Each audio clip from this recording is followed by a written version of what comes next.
Aha, hammaga xayrli kech.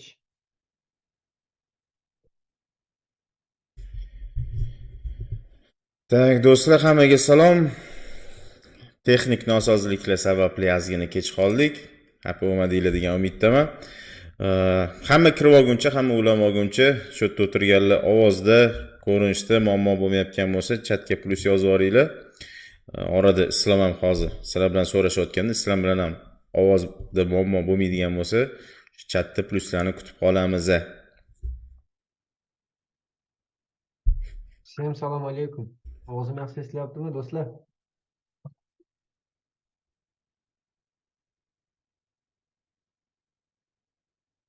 Bo'l, chatda hammada yaxshi ko'rinyapti deb va eshitilyapti deb o'ylayman. Xo'sh, do'stlar, bizda yangilikka ozgina vaqt qoldi. Taklifimdan bittasi hozir yangilikgacha, ya'ni 11 da chiqadigan foiz stavka bo'yicha qarorlarni e'lon qilgunicha Islom bilan bir bozori texnik tahlil qilib chiqamiz. Ya'ni bugungi mana tahlilimga nisbatan qanaqa harakatlar kutdi, Islom o'zi nima harakatlar kutyapti, FOMC ICT bo'yicha bilan birgalikda agar o'xshasa bitim ham qilib ko'ramiz, lekin bitim qilmasdan turishinglarni maslahat berardim. Sababi u yangilik chiqqani bilan asosiy hamma harakatlar va umumiy o'zgarishlar baribir FOMC yig'ilishida bo'ladi. O'sha FOMC yig'ilishini birgalikda eshitib foydalanishga harakat qilamiz. Islom iloji bo'lsa Zoomda share qiladigan bo'lsang, trading viewda tez texnik analiz qilib tashlaymiz. 20 minut vaqt o'zi qolgan. Birinchi sandan boshlasak, keyin men ham o'z fikrimni bildiraman. Siz menga demonstratsiyani bering. Tak.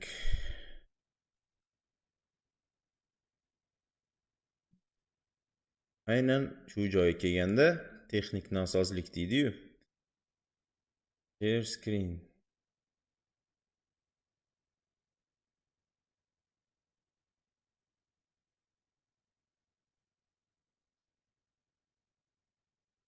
Bo'ldi, qilib ko'rsang bo'ladi. O'xshadimi? Ko'rinyaptimi men ekranim hammaga? Da. Ovozim yaxshi eshitilyapti? Hozircha hammasi yaxshi. Xo'sh, bo'lmasa boshladik. Texnik jihatdan diksiyada o'zini hozirgi holati mana yerda M15 da joy qolib ketgan. Likvidnessiyaga berish kerak bo'lgan joy ham bor ozgina. Manipulyatsiyasini hisobga oladigan bo'lsak, mana shu yerdan kelib berib, general liquidity olib, keyin razgon qilishi ehtimoli bor. Holat quyidagicha shakl olishi mumkin. Bu devor ozgina yorilgandan keyin balki yangilikni o'zidayoq bittada bunaqa cho'zmas, bittada javobini berib, to oxirgi mana yerdagi order blokgacha, to'shto maksimumgacha razgon olish ehtimoli yo'q emas. Mana shu yangilikni o'zida bugun. Bundan buyog'i bemalol o'sha streamlarda eslab o'tilgandek 104, 103larda DXY'ni ko'rishimiz mumkin. Endi shunga negative correlation positionda, ya'ni negativ korrelyatsion holatda oltinda surat qanday shakllanishi mumkin? Uni boshqatdan ko'rib chiqadigan bo'lsak, bu yerda M30 da joy bor. Mana yerda belgilab qo'yilgan. Endi esida bo'lsa, streamlarda ham ancha tutgan joyimiz ko'rishinglar mumkin. Bu yerda devordan yana kuch olib, полностью o'sha tepaga tomon harakatlanyapti. Endi bu yerdan qaytishini sababi nima? Texnik jihatdan общий asosan FOMC tili bilan aytganda, bu yerda biz ko'rishimiz mumkin, cho'k holati bo'ldi. Mana high boshdan keladigan bo'lsak, xo'sh, high belgilaymiz. High, low va yana high low va quyida oxirgi highni ko'rishimiz mumkin. Oxirgi low o'zidan bu yerda tanasi bilan yangilangandan keyin bu yerda Islom ozgina balandroq gapirishni iltimos qilishyapti. Bu yerda bizda highlarni shakllanishini ko'rdik va oxirdagi highda va oxirgi lowda shakllangan joylarni yaxshilab belgiladik. Mana ko'kda. Xo'sh, oxirdagi low qismi bizda cho'k holatini yasadi уже change of character, ya'ni trendni xarakteristikasi уже buy pozitsiyadan sell pozitsiyaga ko'chganligini ko'rishimiz mumkin. Endi bu yerda biz nima qilamiz? Bizda premium discount degan narsalarni unutmaymiz albatta. Birdan bu yerda ozgina ko'rinmayapti shekilli. Mana birdan bir yuqorida, 0 esa quyida joylashgan, ya'ni oxirgi lovda premium diskount tortildi. Bizda bu yerda ikkita zona bor. Darslarda aytilgandek, ya'ni point of interest, qiziqish zonasi hamda extreme zone, ya'ni oxirgi ekstremal zona. Endi yaqinlashtirib qaraydigan bo'lsak, bu yerda men belgilab qo'ygan zona mana bu engineering liquidity, ya'ni motor likvidnost. Mana shu yerda bozor motor kabi kelib kerak, уже kelib beribdi ham почти.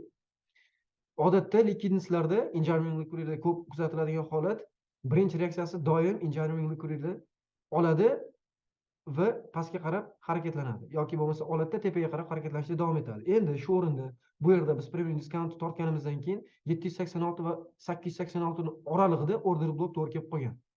Va order blokni yonida shakllangan imbalance switchi o'zidan weak zonani qoldirgan. Bu yerda streamda qolib ketgan analiz bu.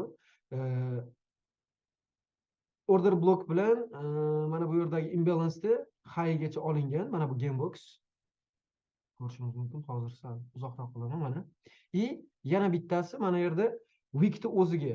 Esinglarda bo'lsa, weak zona bor edi.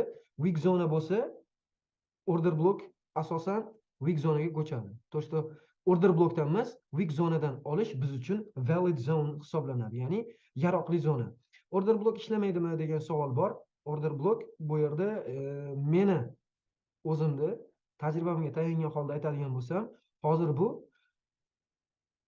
Foiz bilan ekstrem zonani anosiga to'g'ri kelib qoldi уже, markaziga. Birinchi ideya goldda biz 0 dan albatta o'tgan darslarda aytilgandek kichkina risk bilan o'sha order blokni boshidan kirsak bo'ladi va stop quyida maksimumda joylashtiriladi. Va ikkinchi kirish bu yerda aynan o'sha weak zone'ni boshlanishi va gameboxda 50% ga to'g'ri keladigan zona. Unda ham stop tepada bo'lishi mumkin. Endi bizda kirish uchinchisi bu 886 dan to 1 gacha o'sha premium diskount zonasida esinglarda bo'lsa 886 bilan 1 da oralig'ida biz gamebox tortib o'shani 50% dan kirishimiz kerak edi. Ya'niki bunaqa ko'rinishda. Mana bir zona. Endi mana bu 886 zonasi. Endi mana bu yer. Manipulятsion holatni hisobga oladigan bo'lsak, bu biz uchun ekstrem zona juda yaxshi zona. Chunki hozir nima bo'lishini hech kim bilmaydi. Endi baribir har qanday brokerni va har qanday prop kompaniyani manipulyatsiyasini hisobga olish kerak bo'ladi. Hamma broker ham точно ko'rsatmaydi. O'shaning uchun ekstrem zonani maslahat beraman. Foiz sifatida esa mana bu M30 dagi switchdan kirish biz uchun valid zone hisoblanadi, ya'ni yaroqli. Endi EURUSDdagi holat bo'yicha ko'radigan bo'lsak, EURUSDda ham deyarli xuddi shunaqa. Kim Telegram kanalida bor bo'lsa, bu ideya berilgan. Mana bu yerda inefficiency qolib ketgan, ya'ni noaniqlikda joylashgan order blok. Esinglarda bo'lsa, inefficiency hamda order blok degan mavzularimiz bor edi, Toshto Hasan va Husan. Ikkalasining farqi yo'q, faqat nomlanishda farqi va ko'rinishda farqi bor. Lekin kuchi, poddachasi, addachasi hammasi bir xil. Mana shu yerdan kiriladi. Bu yerda ham high low'larni belgilab keladigan bo'lsak, high, low, belgilab ko'rsatadigan bo'lsam, high va low.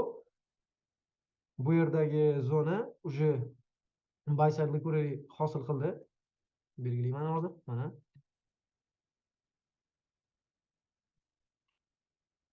Uzr. Mana bu yerda buy side liquidity уже o'tdi oldi va fraktalni qaraydigan bo'lsak, texnik jihatdan GBPUSD bilan EURUSDning holati goldga o'xshash emas. To'g'ri, low yangilanmagan, oxirgi low yangilanmagan. Lekin fraktalni olib qaraydigan bo'lsak, bu yerdagi buy side liquiditydan keyin bu yerda oxirgi low mana bu qolib ketdi. Va aynan oxirgi low deb hisoblab turgan joyimizda bu yerda chok qildi. Ya'ni o'sha trend almashuvini ko'rsatdi. Endi bu yerdan xuddi shu tarzda biz yana premium diskountni ishga solgan holda tortadigan bo'lsak, maksimumga va minimumga e'tibor qilamiz. Mana bir zonasi maksimumda va oxirgi bizda cho'k qilgan joy tanasi bilan va atkat olgan joy hisoblanadi. 0 o'sha zonada. Endi qaraymiz, bu yerda bizda 886 aynan uni o'sha o'sha yerda joylashgan inefficiencyga to'g'ri kelyapti. Endi bizda kirish qanday bo'ladi? Bu yerdagi kirish juda ideal kirish bo'lishi mumkin. Bilamiz, bir tepada va 0 pastda. Bir bizning stopimiz kirish 0,50 bo'lsa, maqsadga muvofiq bo'ladi. Lekin bitta qo'shimcha xavfli ideya bor bizda. Mana bu joyda, uzr, buni o'chirib tashlaymiz. Wow. Yaxshi chiqyapti. Xullas qaraymiz. Mana bu yerda dailyda joy qolib ketgan. Dailydagi joyga bu retestini berdi уже. Mana bu joyda. Baysadlik deb aytgan joyimizda. Endi bu joydagi holat bo'yicha aynan o'sha fraktalniy market bo'yicha mini time framelarda lowlar yangilandi va уже premium discount zonasidagi 886 ekstrem zonadan biz sell holatini kuzatishimiz mumkin. Bu yevro USDga to'g'ri selliga tasdiq. Va yana bitta narsa, DXYdagi holat juda ham nima desa bo'ladi? O'zini so'zini aytadigan payt keldi. Bu narsani biz ancha vaqtdan beri ko'rib kuzatib kelyapmiz. Qo'shimcha qiladigan bo'lsam, ekspertlar tomonidan Atlantis o'sha FOMCda prezident hisoblangan, Atlantisdagi prezidenti FOMCda va kim tanisa James Butler, ya'ni ST Lewis. O'sha FOMC members ichida staff va uni o'rni ancha muhim. Jerome Powelldan keyingi o'rinda turadigan shaxslardan biri. Va u shunday ta'kidlab o'tdiki, biz уже protsentniy stavkani ko'tarishimiz kerak. Ko'tarmasak, hozirgi mamlakatdagi уже sog'lom tarzda rivojlanayotgan iqtisodiy holat va inflyatsion holat, davom etayotgan inflyatsion holat уже nima desa bo'ladi? Pauza qilsa bo'lmaydi. Bu narsani уже inflyatsiyani qisqartirish kerak, stavkani ko'tarish kerak, ya'ni cut inflation. Bu degani уже iqtisodiyotni o'ylash vaqti yetdi degani. Agarda biz o'sha inflyatsiyani qisqartirib, protsentniy stavkani oshirmasak, bu narsa iyun va iyul oylariga qolib ketadi. Ya'niki u joyda ham pod вопрос bo'lib qoladi degani. Demoqchimanki, agar hozir Fed pauza qilsa, ya'ni 5.25 emas, aynan 5 ta o'zi bo'ladigan bo'lsa, bu narsa o'sha iyul va iyun oylariga qolib ketadi. Undan keyin biz shu bilan sentyabrda FOMCda cut inflation, ya'ni o'sha inflyatsiyani qisqartirib, Federalniy rezerv stavkani ko'tarishini ko'rishimiz mumkin deb ta'kidlagan. Hop, vaqt o'zi ham 10 minut qolibdi. Texnik tahlil asosiy ikkita valyuta juftligini ko'rdik desa ham bo'ladi. She'rni to'xtatib tursa ham bo'ladi hozir. Ozgina o'zlarini kuzatuvchilar bilan maslahatlashamiz. Bo'lishi mumkin bo'lgan harakatlarni birgalikda ko'rib chiqamiz hozir.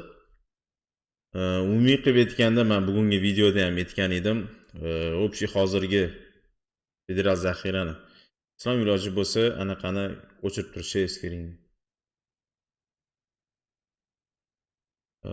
Umumiy qilib aytganda, hozir AQShni hozir olib borayotgan siyosati foiz stavkani hozir ko'targani bilan keyingi masala, o'zi videoda ham bugun tushuntirgan edim, foiz stavka ko'tarilishi o'zi umuman aniq bo'lib turibdi deb.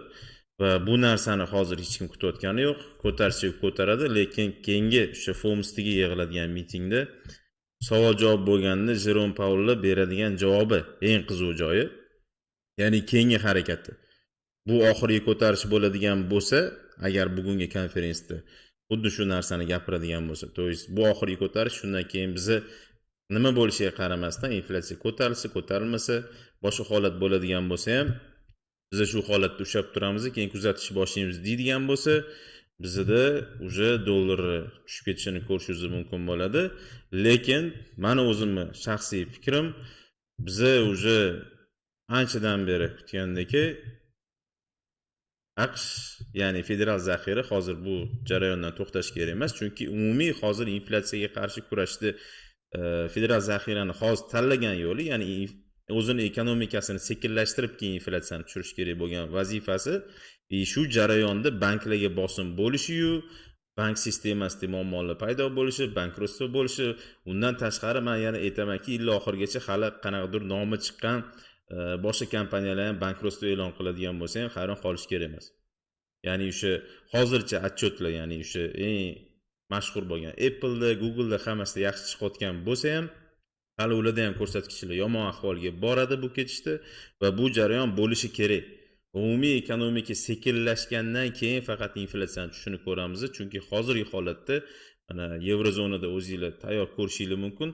Hozirgi paytda eng agressiv foiz stavkani ko'tarish bo'yicha eng agressiv turgan Yevropa banki, ya'ni har sessiyada 0.50 dan ko'taryapti.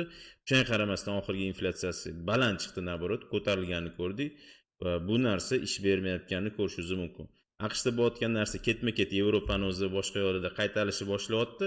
Shuni hisobiga hozircha AQSh o'zining muammolarini yaxshi hal qilyapti. Birinchi banklardagi muammo boshlanganda federal zaxira bir haftaning ichida 150 milliardga yaqin pulni pechat qilib, hamma muammolarni hal qildi. Yaqin orada mana First Republic bankda yana bankrotство e'lon qilamiz deb turgan paytda, ya'ni muammo boshlangan paytda JP Morgan sotyapti, muammolarni bo'lishga olib borayotgani yo'q bu narsalar. O'shanga umumiy dollar tushib ketishi ehtimoli yo'q emas, bor, lekin logikani yoqadigan bo'lsak, hozir dollar tushib ketishi hech kimga foyda olib kelmaydi. Dollar tushish fondida qanaqadir qisqa vaqt ichida fond bozorini o'sishini ko'rishingiz mumkin, kriptovalyutani ko'tarilishini mumkin, lekin umumiy qilib aytganda dollar hozir tushishi naborot inqirozi kelishini tezlashtirib yuboradi. Agar mana shu tempda to'xtamasdan ketaveradigan bo'lsak, men aytgandek, yil oxirigacha borishingiz mumkin, bu narsa davom etaveradi va Yevropada u paytgacha inqiroz boshlanib qolmasa, bilmadim, yil oxirigacha o'zi lekin asta o'zi inflyatsiyaga ham pasayishiga sabab, asosiy sababi o'zi AQSh o'zida ekonomikani o'zi pasayib ketgani bo'ladi. To есть foiz stavkalari ko'tarilganining orqasidan hozir banklar ham kredit bermayapti. Banklar kredit bermagandan keyin bu narsa davom etaveradigan bo'lsa, o'zi boshqa ishlarga ham ta'sir qilishi boshlaydi. Iste'molchilar narxi, ya'ni o'sha oddiy fuqarolarni oyiga ishlatayotgan xarajati hozir yuqori chiqayotganini ko'ramiz, lekin boshqa tomonlama oladigan bo'lsak, ularni foyda ko'rsatishi, ya'ni oylikni oddiy iqtisodda qilib aytadigan bo'lsak, oylikni ko'tarilish darajasi bilan bu yerdagi inflyatsiyani ko'tarish darajasi ketma-ket yurolmayapti, to есть qolib ketyapti har doim. Oylik yili misol qilib oddiy qilib aytadigan bo'lsak, oyga 100 dollardan oshayotgan bo'lsa, aytdi mahsulotlarni, ya'ni benzin, yeb ichishlar, kommunalka hammani oshishi 200 dollarga oshayotsa ham bo'ladi. Oddiy sodda misol qilib aytsa ham bo'ladi. Ya'ni odamlar oyma-oy ko'proq ishlatishni boshlashyapti. Ya'ni bu narsa ekonomika rivojlanayotgandek ko'rsatishi mumkin, lekin общий holat baribir yomonlashib boryapti. Endi inflyatsiya ta'sir qilishi boshlaydi. O'shanga men texnik tahlil va kimlardir gapiga tayanmagan holatda hozircha umumiy bo'layotgan holatda boshqa videolarda ham tushuntirgan edim. O'shanga mana shu narsaga tayangan holatda men umumiy yil oxirigacha dollar mahkamlanishini kutgan edim va kundan kunga dollarga ishonch yo'qolib borayotganini ko'rishingiz mumkin. Ya'ni o'sha har xil gaplar, ya'ni o'sha dollardan atkazib bo'lishi-yu, inqiroz bo'lishi-yu, default e'lon qilishi-yu, shunaqa gaplar ko'paygan paytda, aynan shunaqa paytda dollar o'zi har doim butun dunyo dollarga qarshi bo'lgan paytda dollar o'zini juda ham yaxshi his qilganini o'zi tarixga nazar soladigan bo'lsak, har doim shunaqa holat bo'lgan. O'shanga bugungi yengillik yaqin 1-2 oylik harakatlarni belgilab beradi desa ham bo'ladi. O'shanga hozir birinchi bo'lib mana 5-dan keyin o'zi foiz stavka bo'yicha qaror chiqadi. Uni ko'rgandan keyin biz o'zi FOMC, ya'ni o'sha mitingni birgalikda ko'ramiz. Jerom Powell tog'ozi nima deyishini eshitamiz. Agar men kutgandagi oldingi konferensiyaga o'xshab banklar bankrot bo'ladimi, boshqa holat bo'ladimi, bizda ustuvor turgan vazifa inflyatsiyani tushirish. Kerak bo'ladigan bo'lsa, biz yana foiz stavkani ko'taramiz deb gapiradigan bo'lsa, shu paytgacha qilib kelgan tahlil o'zida o'zgarish bo'lmaydi. O'sha tillarni tushib ketishi va fond bozorini umumiy qulashini yil oxirigacha kutsak bo'ladi. Va shu fonda dollar ko'tarilishi va Yevrozonada inqiroz boshlanish ehtimoli juda ham ko'tarilib ketadi. Mana shu narsalarni biz hisobga olib qo'yishimiz kerak bo'ladi. Hozircha islomni tahlildan kelib chiqdik. Tilla bo'yicha gold buy deyishyapti, gold buymi, gold sellmi? Bu narsani birgalikda ko'rib chiqamiz. Esingizda bo'lsa, men umuman bugun kun davomida bizni mana atrofga bitta ko'tarilib keyin pastga tushib oladigan bo'lsa yaxshi bo'lardi deb aytgan edim. Yengillik fonida hozir bitta men minimumni yengilab turib keyin ko'tariladigan bo'lsa ham bizda manfaatdan o'tib ketishga ozgina muammo bo'ladi. Oddiy menda bilasizlar, tahlil price action bilan ham FOMC ham boshqasi ham islomchalik unaqa chuqur tahlil qilmasam ham menda ozgina soddaroq bu ko'rinish, ya'ni oddiy fundamental ko'rsatkichlar bilan bozordagi bor holatni shunchaki ko'rish. Menda uni kirish nuqtalari ham boshqasi ham aniq unaqa bo'lmasa ham faktlar bilan keltirmasdan nimaga bunaqa xayoldaligim, nega unaqa fikrdaligimni sodda tushuntirib beraman. Tillada hozirgi holatda men bu yerda ko'rgan narsam, bugungi videoda ko'rgan bo'lsanglar, men atrofda narx yig'ilayotgan paytda teparoqda joy bor degan edim. Tillani tushish ehtimoli bor, yuqori deb aytgan edim. Aynan mamatiy ko'rsatkich, ya'ni mami indikatori esingizda bo'lsa, men sizlarga ko'rsatgan edim. AMARKETS ichidagi klientlarni, ya'ni ko'rsatkich necha foiz odam shu yerda o'tirganligi, ya'ni buyga yoki sellga o'tirganini ko'rsatadi. Ya'ni AMARKETS ichida 1 milliontadan ko'p odam bo'lgandan keyin 1 millionta odam bitta tomonni tanlagan bo'lsa, umumiy bozordagi aytaylik 10 million odam ham taxminan shu yo'nalishda turganini bilishingiz mumkin va hozircha mana shu ko'rsatkich, ya'ni ko'pchilik sellda o'tirganini hisobiga bu kerak emas ishtirokchilarni bozordan chiqarib yuborish jarayoni boshlanadi va o'sha jarayonda ehtiyot bo'lishinglar kerak degan. Goldni pastga ketish ehtimoli bor, yuqori dollar mahkamlanishini kutamiz, lekin shunchaki berib qo'ymasligini bilasizlar. Bozorda har doim manipulyatsiya kuchli bo'lgan va shuni hisobiga biz ehtiyot bo'lib turishimiz kerak bo'ladi. Tak. Hozir уже 2 minut qoldi. Biz javob chiqishini birgalikda ko'ramiz. Va ungacha nima fikringlar bo'ladigan bo'lsa kommentariyada yozib qoldiringlar. Misol uchun kim nima harakat kutyapti? Bizning gap o'zida qanaqadir noto'g'ri, misol uchun qarama qarshi gap bo'ladigan bo'lsa ham bemalol yozishingiz mumkin. Men har doim misol uchun raqobatchilikka yaxshi qaraganman. Raqobatchilik bor joyda har doim o'sish bo'ladi. Har doim ham meni gapim to'g'ri chiqmasligini prekrasni bilaman. O'shanga oranglarda misol uchun tajribali treyderlar ham bo'ladigan bo'lsa, fikringlar bilan bo'lishinglar. Sizlarning fikringlar ham bizga qiziq. Sizlar ungacha to'ldiradigan narsa ham bo'lsa, fikringni bildirib tursang bo'ladi. Bizda o'zi 1 minut vaqt qoldi. Hozir 5:25 ga ko'tarilish bo'ladi. Men ungacha kommentariylarni o'qib turaman.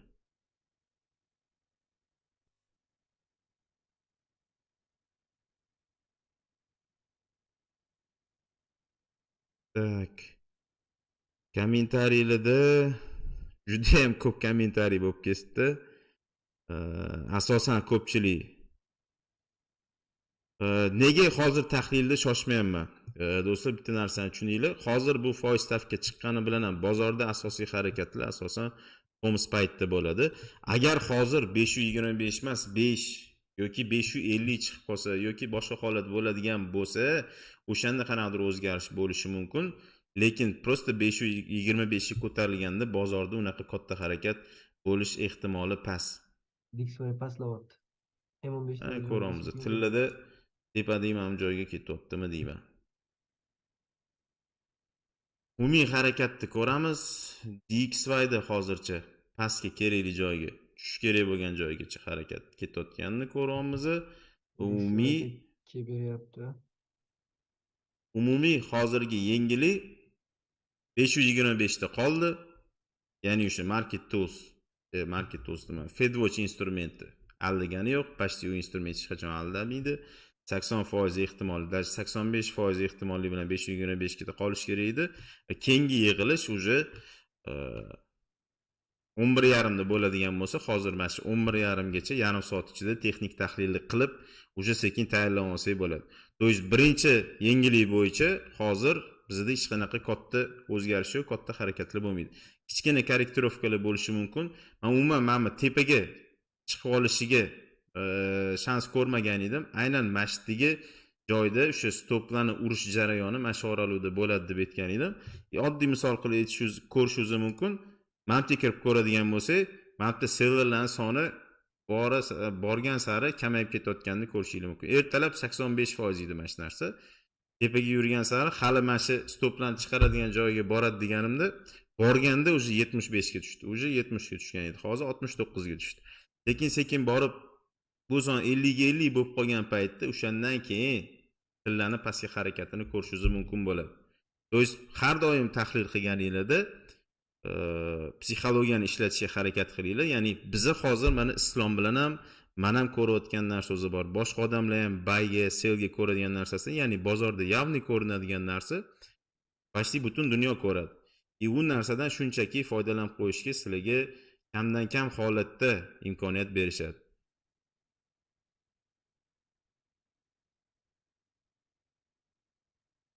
S&P 500 tak 120 ta odam, like 37 ta. Va bu narsa odatiy hol. Tak, sizda muammo bo'lsa kerak, bu ovoz muammosi yo'q deb o'ylayman haligacha. Tak, bu yerda asosan gold. Hozir ozgina bozorga dam olishiga berishingiz kerak. DXY boradigan joyiga borib olsin, tilla boradigan joyiga borib olsin. Hozir bilan islomni tahlili bo'yicha boradigan joyiga bordimi yo'qmi, shuni ham birgalikda ko'ramiz. Mana o'zimni tahlilim bilan bo'lishaman. Xohlasang share screenni yoqqanda o'zi bitta anaqa qiladigan nuqtasiga kelgan bo'lsa. Menda ham belgilangan joy bor ekan, 2037 da o'sha atrofga kelyapti-yu, shu bilan baravar hozir o'tda endi sekin serverlar ko'payishni boshlayapti. Ko'paygan sari bizni tillada yana tepaga ko'tarilib keturishini ko'rishingiz mumkin bo'ladi. Tak, share screen qiladigan bo'lsang, e'tiborarsan menga. Albatta. Tak, Dow Jones, Nasdaq, S&P 500. S&P bu indekslarda hozir asha yaqinlashmasdan turgan yaxshiroq. Bugungi tahlilda belgilagan joyingizga kelganini ko'rishingiz mumkin. Biz ikkita joy belgilab oldik. Ya'ni tepadagi joyga kelishini o'sha strelka bilan belgilab qo'ygan edik. Aynan mashtozdan hozir selga ketish ehtimoli baland. Agarda DXY da men aytgan joyga kelib olganda edi pastga, hozir men yevro dollarda o'sha sразу kirib o'rardim. Bu yerda o'zidan tepaga ketish ehtimoli qanchalik balandligini hozir ko'ramiz. Likvidnost yig'ishga yig'di, lekin pastdagi joy yopmasdan turib, men общий kutayotgan harakatim bo'lishi qiyin. Men shu yerda o'zidan o'sha tepaga qarab, o'sha 103-104 dan balandga chiqib olsa kerak deb o'ylagan edim, lekin hozir bu yerda o'zidan qaytadigan bo'lsa, men hozir ko'rayotgan narsam, agar bu yerdan tepaga reaksiya ko'radigan bo'lsa, yarim soat ichida agar biz tepaga chiqib oladigan bo'lsak, yoki FOMC impuls bilan tepaga yurishini ko'radigan bo'lsak, undan keyin $100 kalla tashlab olsa kerak. Nima deb o'ylaysan, Islom? Ekranim share qilaymi? Davay.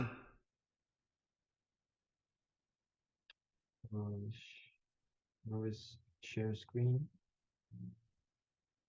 Ko'rinyapti? Endi ko'rindi.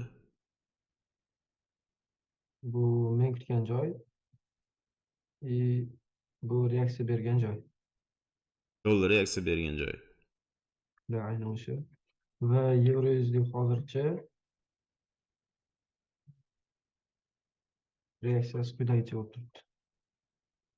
Hozir kichkina time frame'da borish kerak bo'lgan joyga borib oldi. Bugun misolchi mana videoda tahlil qilgan joyimda bunga borish kerak, lekin globalniy harakatni hisobga oladigan bo'lsang, kattaroq time frame'da borish kerak bo'lgan joyigacha hali bora olmadik. FOMCda ham endi boramizmi yo'qmi, uni ko'ramiz. Lekin DXY o'zida ham sal grafik uzoqlashtiradigan bo'lsang, men senda ham bo'lish kerak o'tdi, borish kerak bo'lgan joy. DXY ga dollar indeksiga o'tkazadigan bo'lsang. Weekly aytmayapsizmi? Yo'q, weekly juda ham pastda, H4da sal pastroqda bo'lish kerak. Uzoqlashtiring grafikka. Tak. 100 atrofida ekan. Inefficiency aytyapsizmi? Tak. Aynan pastroqda, ana. Shuni? Da. Bu reaksiya berib ketib bo'lgan. Mana yerdan reaksiyasini olgan menimcha. Yo'q, reaksiya olmagan ekan bu. Reaksiya olmagan turibman-ku. Bekordan bekor belgilab qo'yaman buni. Mana ko'ki, mana bunday bo'lib qolgan ekanda. Yo'q, hali yetib bormaganlar. Men именно o'shatgacha borib oladigan bo'lsa, pastgacha. Shundan keyin indamasdan dollar indeksini ko'tarilamiz deb o'ylagan edim. Hozirgi turgan joydan biz tepa reaksiya ko'rishimiz mumkin, lekin bu umumiy global harakatga men kutgandek kuch bermaydi. Likvidnost yig'ishga yig'di dollar indeksida, hozir tepa harakat bo'ladigan bo'lsa ham unaqa uverenlik bo'lmaydi baribir. Tik pastga kalla tashlab olish kerak bo'ladi. Ertaga, tim bo'li ertaga ham muhim yangiliklar bor. Yevrozonada ham inflyatsiya ko'rsatkichi chiqadi, foiz stavka bo'yicha ham. Umuman bu haftani o'zi ertangi yevrozona bo'yicha muhim yangiliklar bo'ladigan bo'lsa, juma kuni bizda mana shu non-farm yangilik kutyapti. Non-farmda ham bozori xullas 3 kunda Rossiya odam yoqqa qarasa tortishadi. Sal bunday qilib qo'ysam 3 bo'lar ekan. Da. 3 bo'lar ekan. Limitga qo'yib iladigan payt edi. Tak, bu yerda S&P 500 ni tahlilini so'rashyapti. S&P 500 dan bitta analiz qilib bersang ham ko'pchilik yordam bo'ladi. Chunki S&P 500 da o'zida kartinani o'zi unaqa yaxshi emas. Men bugun даже tahlil ham qilgim kelmadi. Umumiy kerakli darajalarni belgilab berdim. Lekin hozirgi turgan joydan payga ham, selga ham ketib qolish ehtimoli baland. S&P ni men mana yerdan olgan ekanman. S&P ni men mana bu joydan olgan ekanman. Lekin o'tinga yetib borguncha ham muammolar ko'p-da hali. Yo'lda bosib o'tish kerak bo'lgan joy, bizib o'tib ketish kerak bo'lgan joylari bor. Chista devor bo'yicha esa mana shunaqa.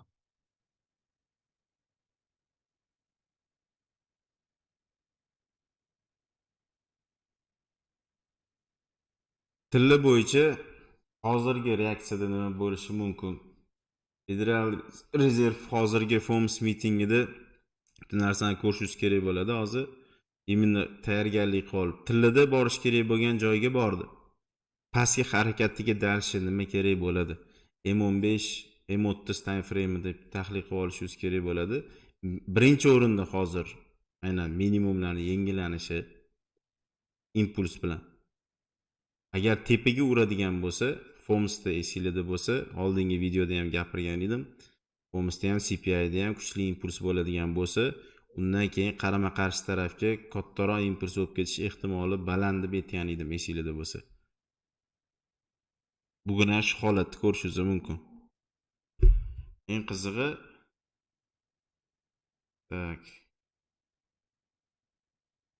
qizig'i men Brentdan ham pozitsiya ochib qo'ygan edim. Bu hozirgi ko'rsatkichlardan keyin kalla tashlavermagan bo'lsa bo'ldi. Yo, naborot, hali ham o'sha atrof turibdi. Brentda esingizda bo'lsa, gapni yopishni boshlaganda 75 gacha tushamiz degan edim. Sekin astalik bilan men o'sha pozitsiyalarni ochishni boshlayman. Potensiali o'sha 85-90 shu atrofga. Men kakras neft to'g'risida so'rashyapti. Neft bo'yicha umumiy yil oxirigacha narxi ko'tarilishi kerak. Hozirgi holatda bosim o'tkazayotgani, ya'ni o'sha birinchi bo'lib OPEC tomonlama shu kvotalarni cheklangandan keyin narx uchib ketdi tepaga. Undan keyin aytgan edim 85-90 ga chiqishimiz kerak, lekin chiqishdan oldin anaqa gapni tashlab keta olmaymiz. Pastga tushishimiz kerak deb aytgan edim. Gapni yopgandan keyin ham juda ham ko'p signallar berdi. Aldiydigan, ya'ni kichkina time frame da ko'radigan bo'lsak, gap yopilgandan keyin rosa razvorot bo'layotgandan keyin men ikkilandim. Bitta ko'tarilish berdi, qaytish berdi, yana ko'tarilish berdi, o'shandan keyin riskga tushishni ko'rishingiz mumkin. Ya'ni mantiq hamma baylarni ham chiqarib oldi. Hozirgi holatda endi 75 narx o'z psixologik uровень bo'lgandan keyin, 70 narx ham psixologik uровень bo'lgandan keyin, aynan 70-75 orasidan biz sekin ko'tarilish ko'rishimiz mumkin. Qaytaradigan joyda biz mana joyi belgilab olgan edik. Pastroq time frame'da mana atrofga qaraganimiz ham yo'q. Eminda mana harakatni boshida turgan ob'yom bo'lgan shamni oldik. Aynan mana shu atrofdan biz bayga pozitsiya qarashni boshlaymiz deb aytgan edim. Xavfli pozitsiya oson bo'lmaydi, lekin bu yerda kulli emas, boshqa emas, uzoqroq vaqtga investitsiya qilgandagi kichkina lotlar bilan sekin astalik bilan ochib borish kerak. Iloji bo'ladigan bo'lsa, shu yil oxirigacha tashlab qo'yadigan bitim. Umumiy sababi ham oddiy logikani ishlatadigan bo'lsa, bu yilni o'zi tabiiy mahsulotlar bo'yicha, ya'ni shu natural gaz bo'ladimi, neft bo'ladimi, boshqa narsa bo'ladimi, tansiqlik baland bo'ladi, ya'ni o'sha talab ko'p, lekin taklif kam va Xitoy hozirgi holatda ozgina ekonomikasi sekinlashtirgani neft ozgina narxini tushirdi, lekin Xitoy yana оборот tezlashadigan bo'lsa, undan keyin talab yana ko'payadi va umumiy holat baribir neftga talab ko'p bo'ladi yil oxirigacha. Tak. Da mana brendni olganlar bor ekan. Постоянный kuzatadiganlar mana T7nikli yotuvchi Telegramda ham mana aktivlar постоянный tahlil tashkillar. Aka neftni o'tgan safar yetgan joyizga qadar chiqib berdi. Chiqib beradi. Xudoga shukr, tahlil hozircha hammasi yaxshi ishlayapti. Boradi degan joyga boryapti. Faqatgina shoshish kerak emas. Shoshib qo'yadigan bo'lsak, biz pul yo'qotishimiz mumkin. Men ham olmoqchiman neftni. Manda ikkita bitim 73 dan oldim Brent'ga. Maslahat berardim. Ikkita narsani qilishinglarni. Droblение degan narsa bor. Ya'ni hozir sizlarning общий lotinglar, men misol uchun mana 2 lot bilan Brent ochmoqchi bo'ladigan bo'lsam, men 0.50 dan boshladim. Hozir 0.50 ham ko'pligini bildim. 0.25 dan ochishni boshlayman. Pastroq ketadigan bo'lsa ham.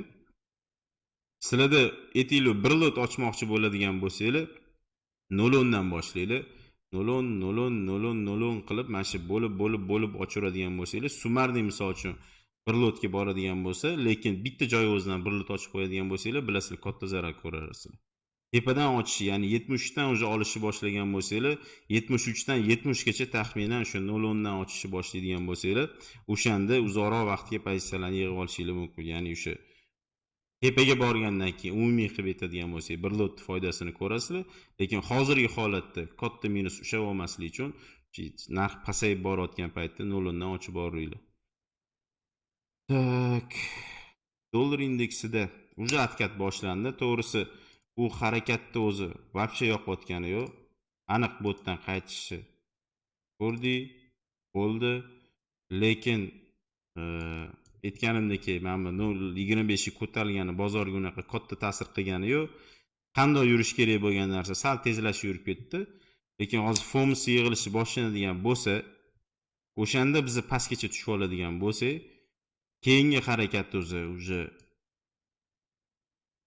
tepagacha bo'ladigan bo'lsa ham, men aytganimdek, aynan Mamitni yopib ketmaganligi uchun bir marta kelgandan keyin yana kichkina atkat ko'ramiz. То есть общий diapazon Mamitga davom etayotgan yonmacha harakat yana cho'ziladi. Menga shu narsasi yoqmayapti. Agarda biz o'sha kecha bugun kun davomida men buni yoptirib keyin pastga harakatini ko'rganimizda edi, aynan botdan bemalol muammosi o'tib ketardi. O'sha dollari bemalol tepada mahkamlanib olgandan keyin, ya'ni Mamitga hozirgi yonmacha harakatdan keyin tepada mahkamlanib olgandan keyin dollar to'xtamasdan o'sishini ko'rishimiz mumkin bo'ladi. Tillada ham shu harakatda bizani qiynab o'tirmasin, bemalol sirasi past ketadi.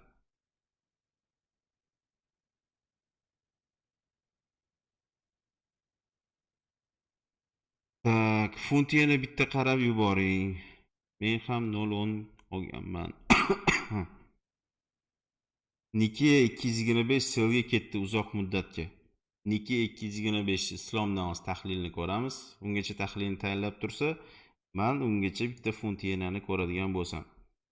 Funtiyanada hech qanaqa hozircha o'zgarishi yo'q. O'sha harakatda davom etgan. Lekin nega aynan shu yerda to'xtadi degan savolga javob berib ko'rishimiz kerak.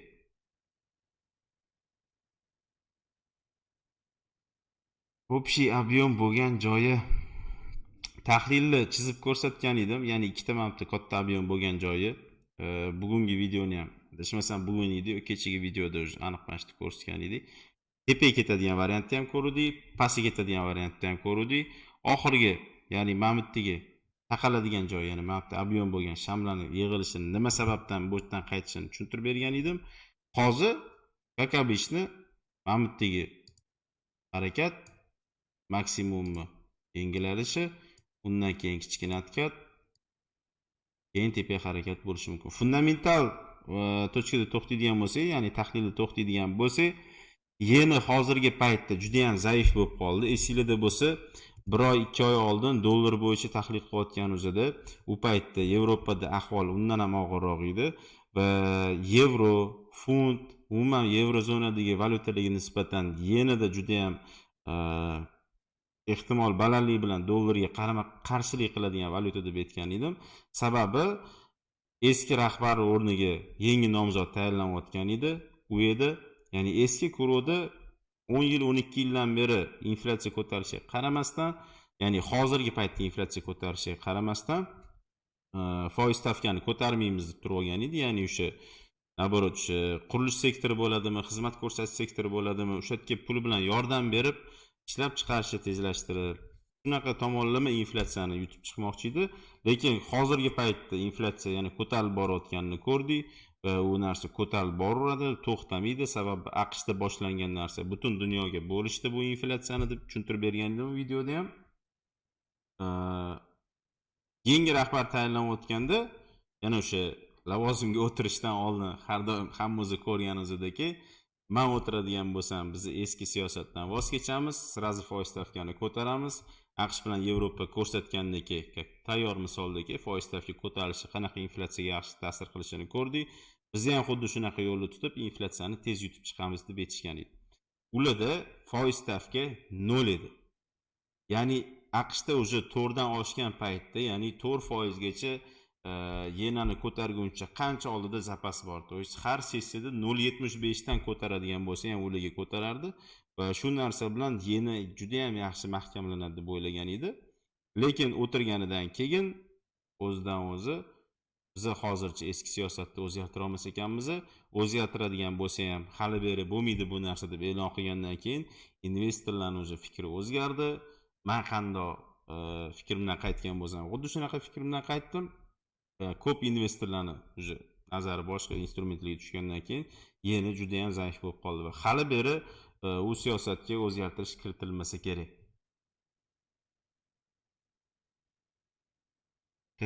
Gold stop lossni qayerga qo'ysa razumni.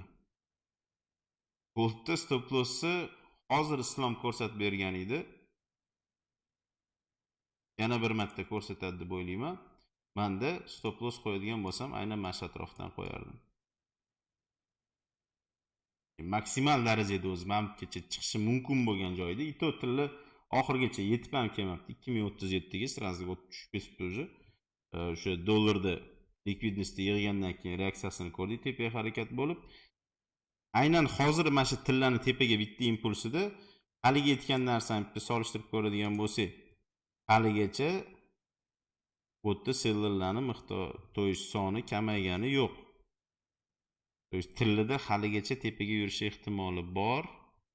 Agar sentimental tahlilni ham yordamchi instrumentdagi oladigan bo'lsak, texnik tahlilda to'xtaydigan bo'lsak, reaksiya berishi mumkin. Yana bir marta tepaga. Shu bilan pastga ketib qolish to'xtamasdan hali veriyatnost kam. Sen nima deb o'ylaysan, Islom, tilla bo'yicha? Tilla bo'yichami? Iloji bo'lsa, share qilib anaqa qo'yib, bu yerda kommentariy juda ham ko'p bo'lyapti. Men to'g'risi o'qib hammasiga javob berishga ulgurayotganim yo'q. Nikeani tahlilini so'rashgan edi. Nikeya hozir tilla shunday tillani qo'ying, Nikeani ko'rsatib beraman. Tillada hozir line chartda bilasizlar, biz line chartda ishlaymiz. Line chartda qaraydigan bo'lsak, mana yerda cho'k holati bo'ldi. Endi kichkina hozir ikkinchi dalilga kiradigan bo'lsak, mana bu joydan kirib bersak bo'ladi. Tillaga qo'shimcha qoldi. Stop mana shu joyga qo'yib turib qaytib keladi hozir 11:30 da. O'sha joyda kichkina qilib o'zim kirish nuqtasini belgilab qo'yganman. Bu yerda 2029.20 ga ham ana o'qib qo'ysanglar bo'ladi stopda. Kirish 2026.75. Uzr, 78 ekan. 80 qilib qo'ysanglar ham bo'ladi. Tilla bo'yicha hozir vaziyat shunaqa. Endi biz Nikeyaga qaraydigan bo'lsak, Nikeya hozir weeklyda zonasi quyidagicha shakllangan holda turibdi. Biz ko'rdik, high low bo'lib shakllangan bozor va mana bu yerda devordan kuchlanish olib ketdi. Oxirgi low paka mana bu joy bo'lib turibdi. Eng oxirgi low mana shu joy bo'lib turibdi. Oxirgi high oxirgi low va yana oxirgi eng oxirgisi to'shto yangilolmaganligi уже. Mana bu yerda cho'k holatini ko'rishingiz mumkin bemalol.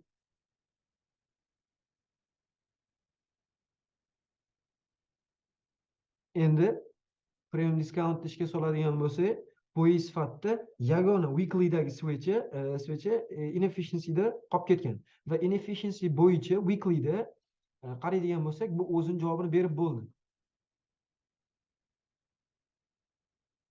Hozir qizil qo'yib belgilab qo'yaman. Diqqat qilamiz. Qaranglar. Ozgina qolgan ekan, hali emas ekan. Daily'da undan oldingi tepadagi qizil switch bor, mana qo'yib qo'yganman. Darajadan ketish jarayoni va hali trend liniya buzilgani yo'q va mana shu joygacha borish ehtimoli yo'q emas. To'shdan narx 29400 atrofi ekan. Daily'dagi holat bo'yicha esa quyidagicha joylashgan. Bu yerda mana birinchi qizil switch mana o'chirib tashlaymiz. Mana bu 29513 narxi poyini ichidagi aynan risk qilsa arzugulik to'shto qiziqish nuqtasiga to'g'ri keladi.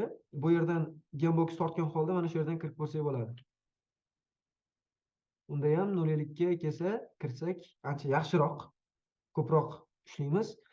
Bizda keyingi o'rinda joy olgan yuqoriroqdagi biz uchun har doim yaxshiroq, qulayroq va ko'proq joy beradigan zona bu ekstrem zonada joylashgan inefficiency.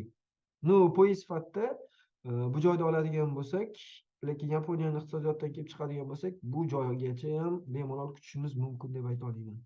Chunki zataki yuqorida ta'kidlab o'tgandek, yana hozir og'ir ahvolda. Nikkei 225 bu Dow Jonesga o'xshagan narx anosida raqamlarda harakatlanadigan Yaponiyaning indeksi hisoblanadi.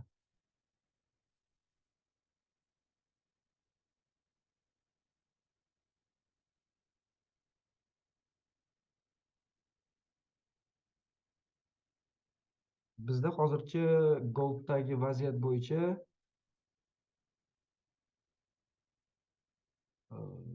mana bu yerda boyagi berilgan joy. O'zimda limit ham bor edi bu.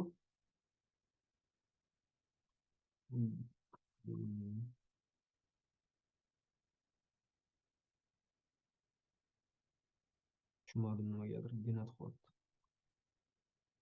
Da mana sell limitga qo'yilgan. Stop tepasida. Mana buni bunday qilib o'chirib tashlaymiz. Mana bu yerda buy olingan va biz o'yinda bu yerda chiqib ketganmiz. Zonani kuchini ko'rishingiz mumkin va shu bilan ketgan. Endi esa hozircha goldni kamida berish kerak bo'lgan joyi mana bu joyni tashkil qiladi. Уже keberib reaksiya berib ham bo'pti. Sorry guys. Bizda weak rejection degan narsa bor, ya'ni weak zonani rad etish, ya'ni weak fill, weak execution degan narsalar bor. Hozir weak execution holati bo'lyapti. Weak execution nima degani? Mana bunaqa switch shakllanadi-yu. Aynan mana shu orada bo'shliq qoldirib, to'shto qanday to'ldirmasdan aynan o'sha switchani o'zi shakllangan bo'lsa, bu narsa weak execution deyiladi. Bu yerdagi joyni qoplamasligi mana bu weakdir. Bu weak rejection deyiladi. Agar mana shu soyani to'shto tana sifatida qoplasa, bu weak fill bo'ladi. Ya'ni weak to'ldirildi degani. Golddagi pozitsiya meniki yerda ochilgan bo'lsa, take profit 1 narx 2018-2020 oralig'i, take profit 2 narx 2007 oralig'i, 2008-2010 va take profit 3 1990 oralig'i va take profit 4 pastdagi 1975 mida adashmasam hozir ko'rsataman. H4dagi javobsiz qolib ketgan unrespected order block we have at this case. O'zir inefficiency ekan bu brokerda 1966. Если hozirgi vaziyat DXY ko'tarilishini ta'minlaydigan holda kechadigan bo'lsa, konferensiyadagi nutq asnosiga ko'ra. Если без bitkada.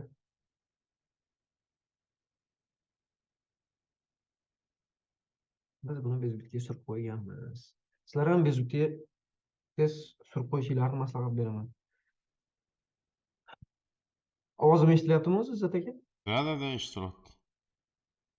Chuqur jim bo'lib qoldingiz-da. Cho'ta bu yaxshi emas-da. Yo'q, men hozir yangi bo'ladigan yangilikni anaqa qilib o'ylab o'tiribman. Qayerdan anaqa qilishi? Chatga qarasangiz ana YouTube'dagi versiyasini, keyin ana tekst versiyasini tashlab qo'yganman. Kimdir agar ingliz tilini tushunsa, через YouTube orqali yoki bo'lmasa speakingni ana sal yaxshi bo'lmasa, oralada kuzatadiganlar bo'lsa oxirgacha, o'sha sekin odamni chiqib ketayotganini ham ko'raman. FOMC yig'ilishini agar inglizchada ko'ramiz deydigan bo'lsanglar, bir raqamini tez yozib yuboringlar. Ruschada ko'ramiz deydigan bo'lsanglar, tez ikkini yozib yuborsanglar, ruschada yoki o'zbekchaga qarab turib, o'sha translyatsiyani ko'ramiz. Inglizchada ko'radigan bo'lsa ham, tushunmaydiganlar uchun islom tarjima qilib turadi. Buni ham ta'kidlab o'tib ketishim kerak. Ingliz tilida ko'radigan bo'lsa ham.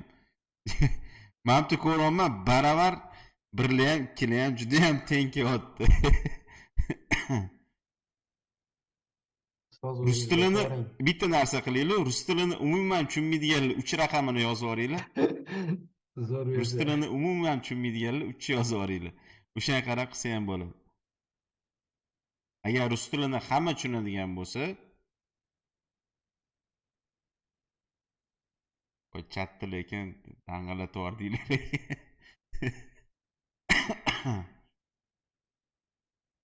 Bo'ldi. Anaqa.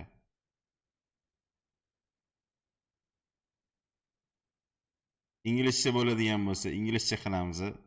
Islomdan iltimos qilamiz. Shu hamma rus tilini tushunsa kerak deb o'ylagan edim. Ito po faktu hali biz aniq bilmaymiz. Ruschaga to'g'ridan to'g'ri perevod qilib beramanmi yo'qmi, hozir buni ko'ramiz. O'zbekcha versiyasini biz o'zi yetkazib turamiz sizlarga. To есть o'tdan nimani tushunadigan bo'lsak, nimani eshitadigan bo'lsak, har doim sizlarga yetkazib berib turamiz. Bo'ldi. Rus tili bo'ladigan bo'lsa, rus tilini tushunmaydigan odamlar bo'ladigan bo'lsa ham, biz hozir o'sha gapida nima yetib o'tib ketdi, nimalarga ahamiyat berish kerakligini ahamiyat berib turamiz. Translyatsiyani o'zing qo'ymoqchimisan, Islom? Yo'q, o'z olavering, men o'chiraman. She'rni o'chirib qo'yaverganda bo'lmasa. Uje 1 minut vaqtimiz qoldi. Kim bilmaydigan bo'lsa, YouTube kanaliga kiradigan bo'lsanglar, federal zaxirani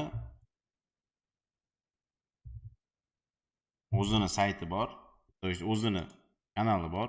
Ya'ni men тоже прямой translyatsiya boshlanganini ko'rishingiz mumkin. Ya'ni уже boshlanadi. Video bo'yicha ovozda muammo bo'ladigan bo'lsa ham yozib yuboringlar. Eho qaytadigan bo'lsa yoki videoning ovozi yaxshi eshitilmayotgan bo'lsa minus yozib yuboringlar. Hammasi yaxshi bo'ladigan bo'lsa plus.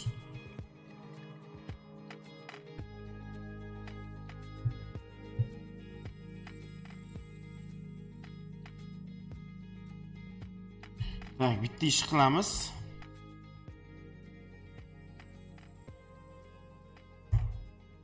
Bu ham bitta life hack, traderlar uchun kerak narsa. Mana bunda o'zimiz turamiz. Yandexda to'g'ridan to'g'ri perevod yo'q ekan. Bir xillari bo'lardi, bir xillari bo'lmasdi. Bu gal bo'layotgani yo'q. Shuni hisobiga YouTube Bozda faqatgina ingliz tilida ko'radigan variant bor ekan. Sizlarni hammanglarni qiynadim, tahlili deb turib, baribir inglizchada ko'rishingiz kerak bo'lar ekan.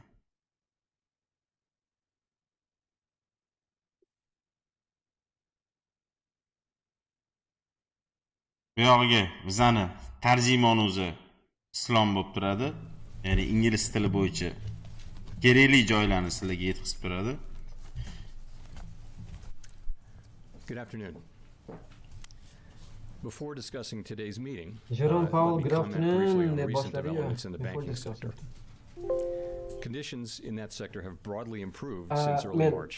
and the US banking system is sound and kerakli resilient. joylarni aytib o'tib ketishga harakat qilaman. We will Polностью continue to birdaniga monitor sразу tarjima conditions in the sector. qilishga imkon We're qadar committed to harakat learning the qilaman. right lessons from Nu this episode, kerakli joylarni and we'll aytaman. work to O'zi prevent events boshidagi like yarim these from soat happening again. muhim savollar beriladi. As a first step in that o'zi process, gapiradi. last Bo'ldi, week we hozir released Vice gapirsini Chair for eshitdik. Supervision Barr's review of the Federal Reserve's supervision and regulation of Silicon Valley Bank. The review's findings underscore the need to address our rules and supervisory practices to make for a stronger and more resilient banking system, and I'm confident that we will do so. From the perspective of monetary policy, our focus remains squarely on our dual mandate to promote maximum employment and stable prices for the American people. Yes, guys. My colleagues and I understand the hardship that high inflation is causing, and we remain strongly committed to bringing inflation back down to our 2% goal. Price stability is the responsibility of the Federal Reserve. Without price stability, the economy does not work for anyone. In particular, without price stability, we will not achieve a sustained period of strong labor market conditions that benefit all. Today, the FOMC raised its policy interest rate by 1/4 percentage point. Since early last year, we've raised interest rates by a total of 5 percentage points in order to attain a stance of monetary policy that is sufficiently restrictive to return inflation to 2% over time. We are also continuing to reduce our securities holdings. Looking ahead, we'll take a data-dependent approach in determining the extent to which additional policy firming may be appropriate. I will have more to say about today's monetary policy actions after briefly reviewing economic developments. The U.S. economy slowed significantly last year, with real GDP rising at a below-trend pace of 0.9%. The pace of economic growth in the first quarter of this year continued to be modest at 1.1%, despite a pickup in consumer spending. Activity in the housing sector remains weak, largely reflecting higher mortgage rates. Higher interest rates and slower output growth also appear to be weighing on business fixed investment. The labor market remains very tight. Over the first 3 months of the year, job gains averaged 345,000 jobs per month. The unemployment rate remained very low in March at 3.5%. Even so, there are some signs that supply and demand in the labor market are coming back into better balance. The labor force participation rate has moved up in recent months, particularly for individuals aged 25 to 54 years. Nominal wage growth has shown some signs of easing, and job vacancies have declined so far this year. But overall, labor demand still substantially exceeds the supply of available workers. Inflation remains well above our longer-run goal of 2%. Over the 12 months ending in March, total PCE prices rose 4.2%. Excluding the volatile food and energy categories, core PCE prices rose 4.6%. Inflation has moderated somewhat since the middle of last year. Nonetheless, inflation pressures continue to run high, and the process of getting inflation back down to 2% has a long way to go. Despite elevated inflation, longer-term inflation expectations appear to remain well anchored, as reflected in a broad range of surveys of households, businesses and forecasters, as well as measures from financial markets. The Fed's monetary policy actions are guided by our mandate to promote maximum employment and stable prices for the American people. My colleagues and I are acutely aware that high inflation imposes significant hardship as it erodes purchasing power, especially for those least able to meet the higher costs of essentials like food, housing, and transportation. We are highly attentive to the risks that high inflation poses to both sides of our mandate, and we are strongly committed to returning inflation to our 2% objective. At today's meeting, the committee raised the target range for the federal funds rate by 1/4 percentage point, bringing the target range to 5 to 5.25%, and we're continuing to the process of significantly reducing our securities holdings. With today's action, we have raised interest rates by 5 percentage points in a little more than a year. Kanal Federal Reserve o'zining kanali bor. Policy tightening on demand in the most interest rate sensitive Bizga o'xshab 50 mingta odam ko'rib particularly turibdi. housing and investment. It will take time, however, for the full effects of monetary restraint to be realized, especially on inflation. Mehnat ishchi kuchini tashkil In qiluvchilar addition, the economy is likely to soni face further yosh headwinds oralig'i from tighter 25 credit yoshdan conditions. 54 yoshgacha ekan. Credit conditions had already been tightening over the past year or so in response to our Ishsizlik policy actions darajasi and a softer mart economic oyida outlook. juda past suratda But the 3-5 strains that emerged in the foizga banking Bitcoin sector in uchun early March appear to be resulting in even Bitcoin tighter credit chiqqanini conditions for households and businesses. ta'kidlayapti. In turn, these tighter credit conditions are likely to weigh on economic Bu activity, 3-5 hiring, foiz and degani inflation. 345 The mingta extent of odam these effects degani. remains uncertain. O'shancha odam.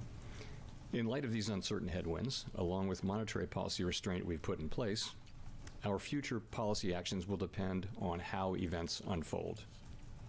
In determining the extent to which additional policy firming may be appropriate to return inflation to 2% over time, Yaxshilash the committee will take into account the cumulative tightening of monetary policy, the lags with which Ustunga monetary o'tkazadigan policy joy affects bo'ladigan economic bo'lsa, activity and inflation, men bilmas and ekanman, economic e'tiborsizlik and o'tkazib financial yuboraman. developments. Rus tiliga We will make subtitre that adashmasam determination bo'lmaydi. meeting by meeting based on the totality of incoming data and their Yandex implications for the istiqbollari outlook for economic activity bo'lmadi and Yandex. inflation. And we are prepared to do more if greater monetary policy restraint is warranted. We remain committed to bringing inflation back down to our 2% goal and to keep our longer-term inflation expectations well anchored. Reducing inflation is likely to require a period of below-trend Inflation growth 2% and some pasaytirmoqchi softening of labor ekan. market conditions. Restoring price stability is essential to set the stage for achieving maximum employment and stable prices over the longer run. To conclude, we understand that our actions affect communities, families, and businesses across the country. Everything we do is in service to our public mission. We at the Fed will do everything we can to achieve our maximum employment and price stability goals. Thank you. I look forward to your questions. Shu joyda aldadiladi, g'amxo'rlik qilamiz deb. Asl maqsad ekonomikani o'zi o'ldirish. New York Times, thanks for taking our questions. I wonder if you could tell us Yes, we all whether know we that should read the policy statement development today as a government. suggestion that the committee is prepared to pause interest rate increases in June. And I also wonder if the Fed staff has in any way revised their forecast for a mild recession from the March minutes. And if so, what a recession like what they're envisioning would look and feel like when it comes to, for example, the unemployment rate. So, taking your question, of course, today our decision was to raise the federal funds rate by 25 basis points. A decision on a pause was not made today. You will have noticed that in the statement from March, we had a sentence that said the committee anticipates that some additional policy firming may be appropriate.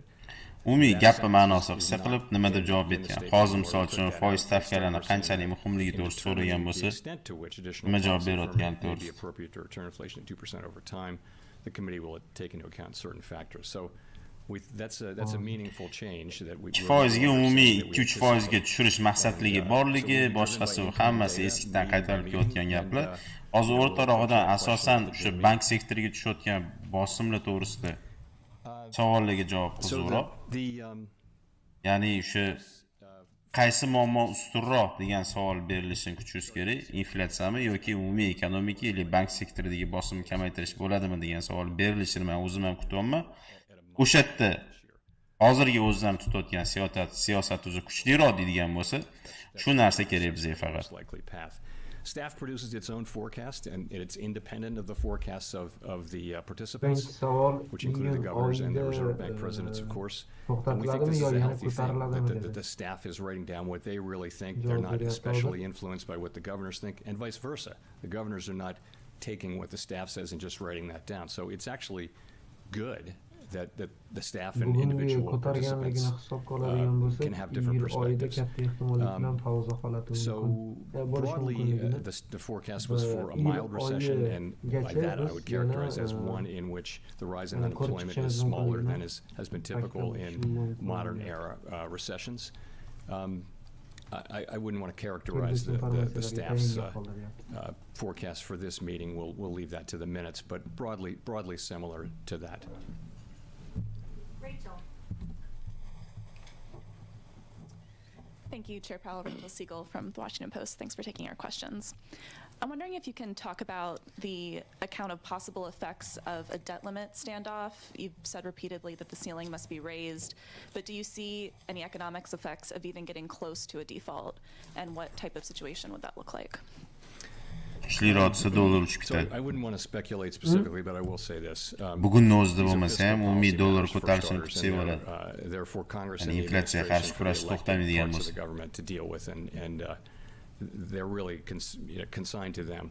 From our standpoint, I would just say this: it's essential that the debt ceiling be raised in a timely way, so that the U.S. government can pay all of its bills when they're due. A failure to do that would be unprecedented. We'd be in uncharted territory, and the consequences to the U.S. economy would be highly uncertain and could be quite averse. So I'll just leave it there. We don't give advice to either side. We just would point out that it's very important that this be done. And the other point I'll make about that, though, is that no one should assume that the Fed can protect the economy from the potential, short and long-term effects of a failure to pay our bills on time. It would be so uncertain that it's just as important that we never get to a place where we're actually talking about or even having a situation where the U.S. government's not paying its bills. And just to follow up, was discussion around the uncertainty of a possible standoff, did that affect today's monetary policy decision at all? I wouldn't say that it did. It was, of course, it's something that came up. We talk a lot about risks to the outlook, and that will. Bozorda kichkina reaksiya bo'lgan bo'lishi raise that as a mumkin. risk to the outlook. I wouldn't say that it was important in today's monetary policy decision.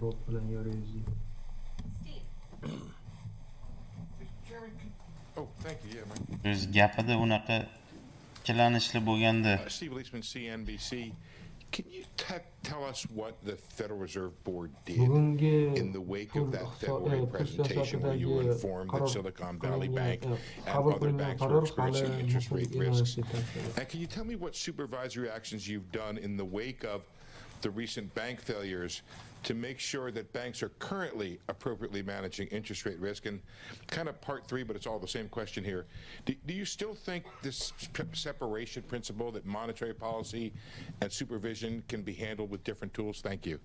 Sure. So the February 14th presentation, I didn't remember it very well, but now, of course, I've gone back and looked at it very carefully. I did remember it. And what it was a general presentation. It was an informational briefing of the whole board, the entire board. I think all members were there. And it was about interest rate risk in the banks and lots of data. And there was one page on Silicon Valley Bank which talked about the amount of losses mark-to-market losses they had in their portfolio. There was nothing in it about that I recall anyway about the risk of a bank run. So it was, I think the takeaway was they were going away to do an assessment, a horizontal assessment of banks. It wasn't it wasn't presented as an urgent or alarming situation. It was presented as an informational, non-decisional kind of a thing, and I thought it was a good presentation, and as I said, did remember it.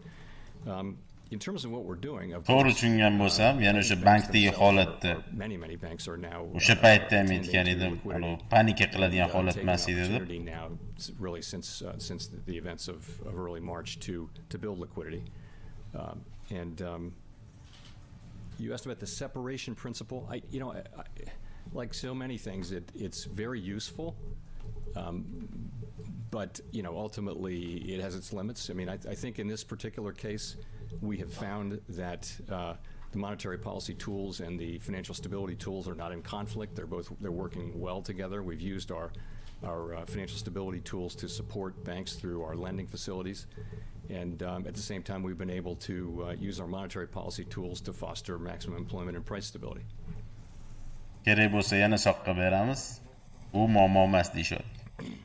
Plus, o'sha aytgandeki, the staff report said SVB has significant interest rate risk. It said interest rate risk measurements failed at SVB, and it said banks with large unrealized losses face significant safety and soundness risk. Why was that not alarming?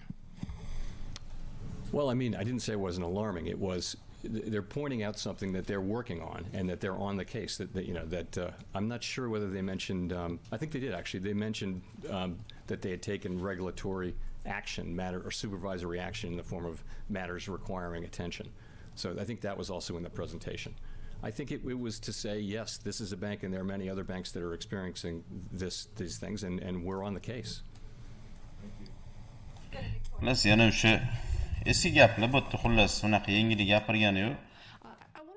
Nega bank sektori bo'yicha xavotir olishingiz kerak emas deyotgan bo'lsa, xavotir olish kerak emas deyotganim yo'q, lekin o'sha o'zligini ustiligida ishlashligi uchun sabab bo'ldi, lekin biz baribir stabillikni ushlab turamiz deyishyapti. Biz bank sektoridagi krizisni umumiy krizisga bog'lash kerak emas hozirgi holatda. So, we certainly I don't have an agenda to further consolidate banks. Consolidation has been a factor in the U.S. banking industry really since interstate banking, and before that even. It goes back more than 30 years. When I was in the government a while back, I think there were 14,000 banks. Now there are 4,000 and change. So that's going on. I personally have long felt that having small, medium, and large size banks is a great part of our banking system. The community banks serve particular customers very well. Regional banks serve very important purposes, and the various kinds of GSIBs do as well. So I think it's healthy to have a range of different kinds of banks doing different things. I think that's a positive thing. Is it a financial? So I would just say, in terms of J.P. Morgan buying First Republic, the FDIC really runs the process of closing and selling a closed bank completely. That is their role, so I really don't have a comment on that process. As you know, there's an exception to the deposit cap for a failing bank. So it was legitimate, and I think the FDIC, I believe, is bound by law to take the bid that is the least cost bid. So I would assume that's what they did. So, but do you have any concerns about the fact that they're getting larger in general? So I think it's probably good policy that we don't want the largest banks doing big acquisitions. That is the policy. And Sizlarda bo'lsa videolarda gapirgan edim. To есть bankrot bo'layotgan banklarni depoziti, to есть balansi 200 milliard, 300 milliard, 400 milliardligini ko'rsatishyapti. Summada katta eshitilishi mumkin, lekin JP Morgan, Blackstone, boshqa anaqalarni ko'radigan bo'lsanglar, 30 milliardlab, trillionlab bo'ladi.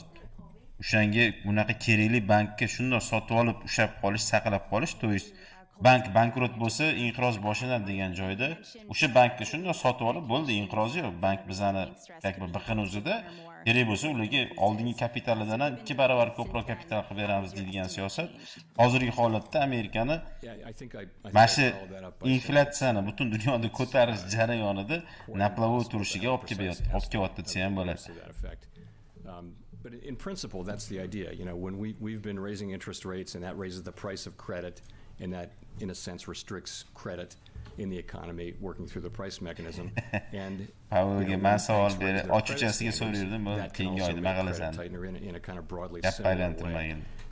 It isn't possible to make a kind of clean translation between one and the other, although firms are trying that, and we're trying it. But ultimately, we have to be honest and humble about our ability to make a precise assessment. So it does complicate the task of achieving, a sufficiently restrictive stance. But I think conceptually, though, we think that interest rates, in principle, we won't have to raise rates quite as high as we would have had this not happened.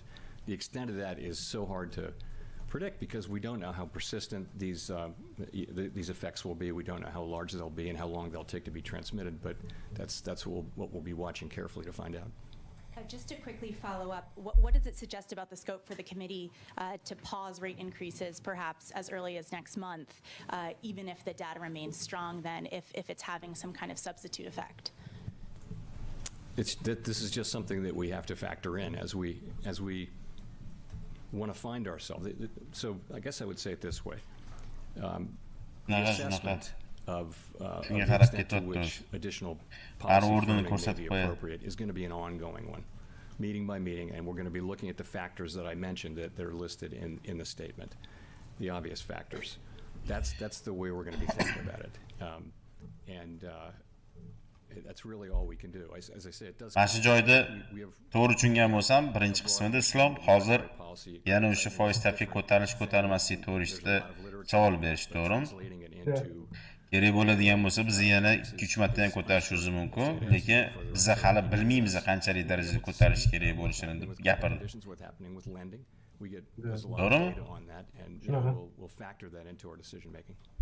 Protsesslardan kelib chiqamiz, hali bu oxirgisi emas. Va bu hali muhimi ham emas. So noting that the statement dropped the reference to sufficiently Hammasi hali oldinda. restrictive, I was wondering, given your baseline outlook, whether you feel this current rate of 5 to 5.5% is in fact sufficiently restrictive. That's going to be an ongoing assessment. We're going to need data to accumulate on that. Not an assessment that we've made. That would mean we think we've reached that point, and I just think it's not possible to say that with confidence now. But nonetheless, you will know that the summary of economic projections from the March meeting showed that at that point in time that the median participant thought that this was the appropriate level. Hozir konferensiya tugaganda yana bitta fikr bilan bo'lishaman sizlar bilan. Ya'ni JP Morgan nimaga First Republic'ga yopgani-yu, First Republic'ga bankrot bo'lishi kimga qiziq bo'lgan, kimga kerak bo'lganligi to'g'risida ham fikr keldi. O'shani ham sizlar bilan bo'lishib olaman hozir. Asosiy savol javoblar tugab olgandan keyin. Follow up on credit, if I could you give us a sense of what the SLUS survey indicated? It was already, I think 45% of banks were tightening credit as of the last survey. What did this one show, and how did that weigh into your deliberations? So we're going to release the results of the SLUS on May 8th, in line with our usual time frame. And I would just say that the SLUS is broadly consistent when you see it with how we and others have been thinking about the situation and what we're seeing from other sources. You will have seen the Beige Book and listened to the various earnings calls that indicate that mid-sized banks some of them have been tightening their lending standards. Banking data will show that lending has continued to grow, but the pace has been slowing really since the second half of last year. Siz savollar bo'layotgani hozircha. Nick Tamaros of the Wall Street Journal. Chair Powell, the argument around the end of last year and the beginning of this year to slow down the pace of increases was to give yourself time to study the effects of those moves. After the bank failures in March, as you've discussed, the Fed staff projected a recession starting later this year. So my question is why it was necessary to raise interest rates today, or put differently, if the whole point of slowing down the pace was to see the effects of your moves, and now you've, for the last 2 meetings, been seeing the effects of those moves. Why did the committee feel it was necessary to keep moving? The reason is that we, again, with our monetary policy, we're trying to reach and then stay at for an extended period a level of policy stance that's sufficiently restrictive to bring inflation down to 2% over time, and that's what we're trying to do with our tool. I think slowing down was the right move. I think it's enabled us to see more data, and it will continue to do so. So we really we have to balance. We always have to balance the risk of not doing enough and not getting inflation under control against the risk of maybe slowing down economic activity too much, and we thought that this rate hike tushunmayotgan bo'lsangiz savollarni yozinglar kommentariyada, javob berib ketamiz. Qiziqroq bilishinglar kerak bo'ladigan moment bo'ladigan bo'lsa aytib ketaman. Atak boshqa savollar, ba'zi bir savol oldin ham berilgan savollar bo'lgani uchun hozircha men shunchaki tinglayapman sizlar bilan birgalikda. Does that data need to Inglizchada tushunayotganlar bormi o'zi plus yozib yuboringlar chatda. Then a 6-week intermeeting cycle. Faqat men ko'rib o'tirman islomda. Men ham unaqa 100% tushunmayman, lekin ba'zi nima to'g'risida gapirayotganini tushunyapman-da. With economic data, you can't. You've seen take inflation for it. Look back. We've seen inflation come down, move back up 2 or 3 times since March of 2021. We've seen inflation have a few months of coming down and then come right back up. So I think you're going to want to see that that a few months of data will persuade you that you've got this right, kind of thing. And we have the luxury. We've raised 500 basis points. I think that policy is tight. I think real rates are probably, you can calculate them many different ways, but one way is to look at the nominal rate and then subtract a reasonable estimate let's say 1 year inflation, which might be 3%. So you've got 2% real rates. That's meaningfully above what many people anyway, would assess as the neutral rate. So policy is tight, and you see that in interest sensitive judayam kuchli FOMC bo'lyapti. Oxirgi mana shu savol sal bo'limeni gaplarda namuk bor. That's ongoing. I think qanaqa bosim bo'lmasa, hozir mana men tushungan narsam, banklar qanaqa bosim bo'lmasa, qanaqa ahvol bo'lmasa, foiz stavkani ko'tarishi kerak bo'ladigan bo'lsa to'xtatmaymiz deyapti baribir. Bu narsa baribir shu dollarga beradi-yu, lekin qanaqadir judayam ba'ziviy savollar, aniq javoblar yo'q. Would it be okay for you for a prolonged period of 3% inflation and hoping for some outside event to move down to 2% target? I think we're always going to have 2% as our target. We're always going to be focusing on getting there. Would you be okay with a prolonged 3%? Bozor qimirlash qiyin bo'ladi. Let me just say that's non not what we're farimgacha looking for. shu ahvolda turramizmi deyman biz. Over time. I mean, that's not a question that's in front of us, and it would depend on Stavka ko'tariladigan bo'lsa tilla tushishi kerak, po suti, lekin bugungi ko'tarilishi aniq edi. O'shanga bozorda past reaksiya bo'lgani-yu, chunki hamma hisobini olib bo'lgan. Foiz stavka ko'tarilishini, to есть investorlar ham, banklar ham, bozor ishtirokchilari ham hamma bu foiz stavka ko'tarilishini hisobga olib bo'lgan. Shuni hisobiga men sizlarga aytayotgandim. Foiz stavka e'lon qilingani bilan bozorda unaqa katta o'zgarish bo'lmaydi. Bizga aynan mana shu konferensiyada bo'layotgan savol-javoblarning ichida qaysidir aqllirog'i chiqib, ana konkret javobni tortib oladigan savol berganda orasida shu keyingi oy bo'yicha, keyingi harakatlar bo'yicha aniq sifralar bilan javob bo'lganda o'shanda bozor o'ynab ketar. Chunki hozir butun dunyo kuzatyapti desa ham bo'ladi. Gapida hamma mana shu har bitta gapirayotgan gapini ichida nima ma'no yotganini tushunishga harakat qiladi. Hozir har bitta savol, ya'ni 2% ga biza qaytarish o'zi kerak. Bizning maqsad o'zi 2% ga tushirish va hokazo. Banklar sektori bo'yicha yana shu ta'kidlagani yaxshi. Banklarda qanaqadir kuchliroq muammo bo'ladigan bo'lsa to'xtatishingiz mumkin degan gapni aytgani yo'q hali. Naborot shu qo'shimcha instrumentlar desa ham bo'ladi. Tools bilasizlarmi yo'qmi? To есть shu pul bilan likvidnostni berish, ammo katta banklar bilan boshqa kichkina banklarni qoplanishi, to есть sotib olishi, ba'zi savolga javoblar bor. At least half of Fed officials' projections did imply or seem to imply that a recession was in their baseline forecast as well, given the strong first quarter GDP tracking estimates.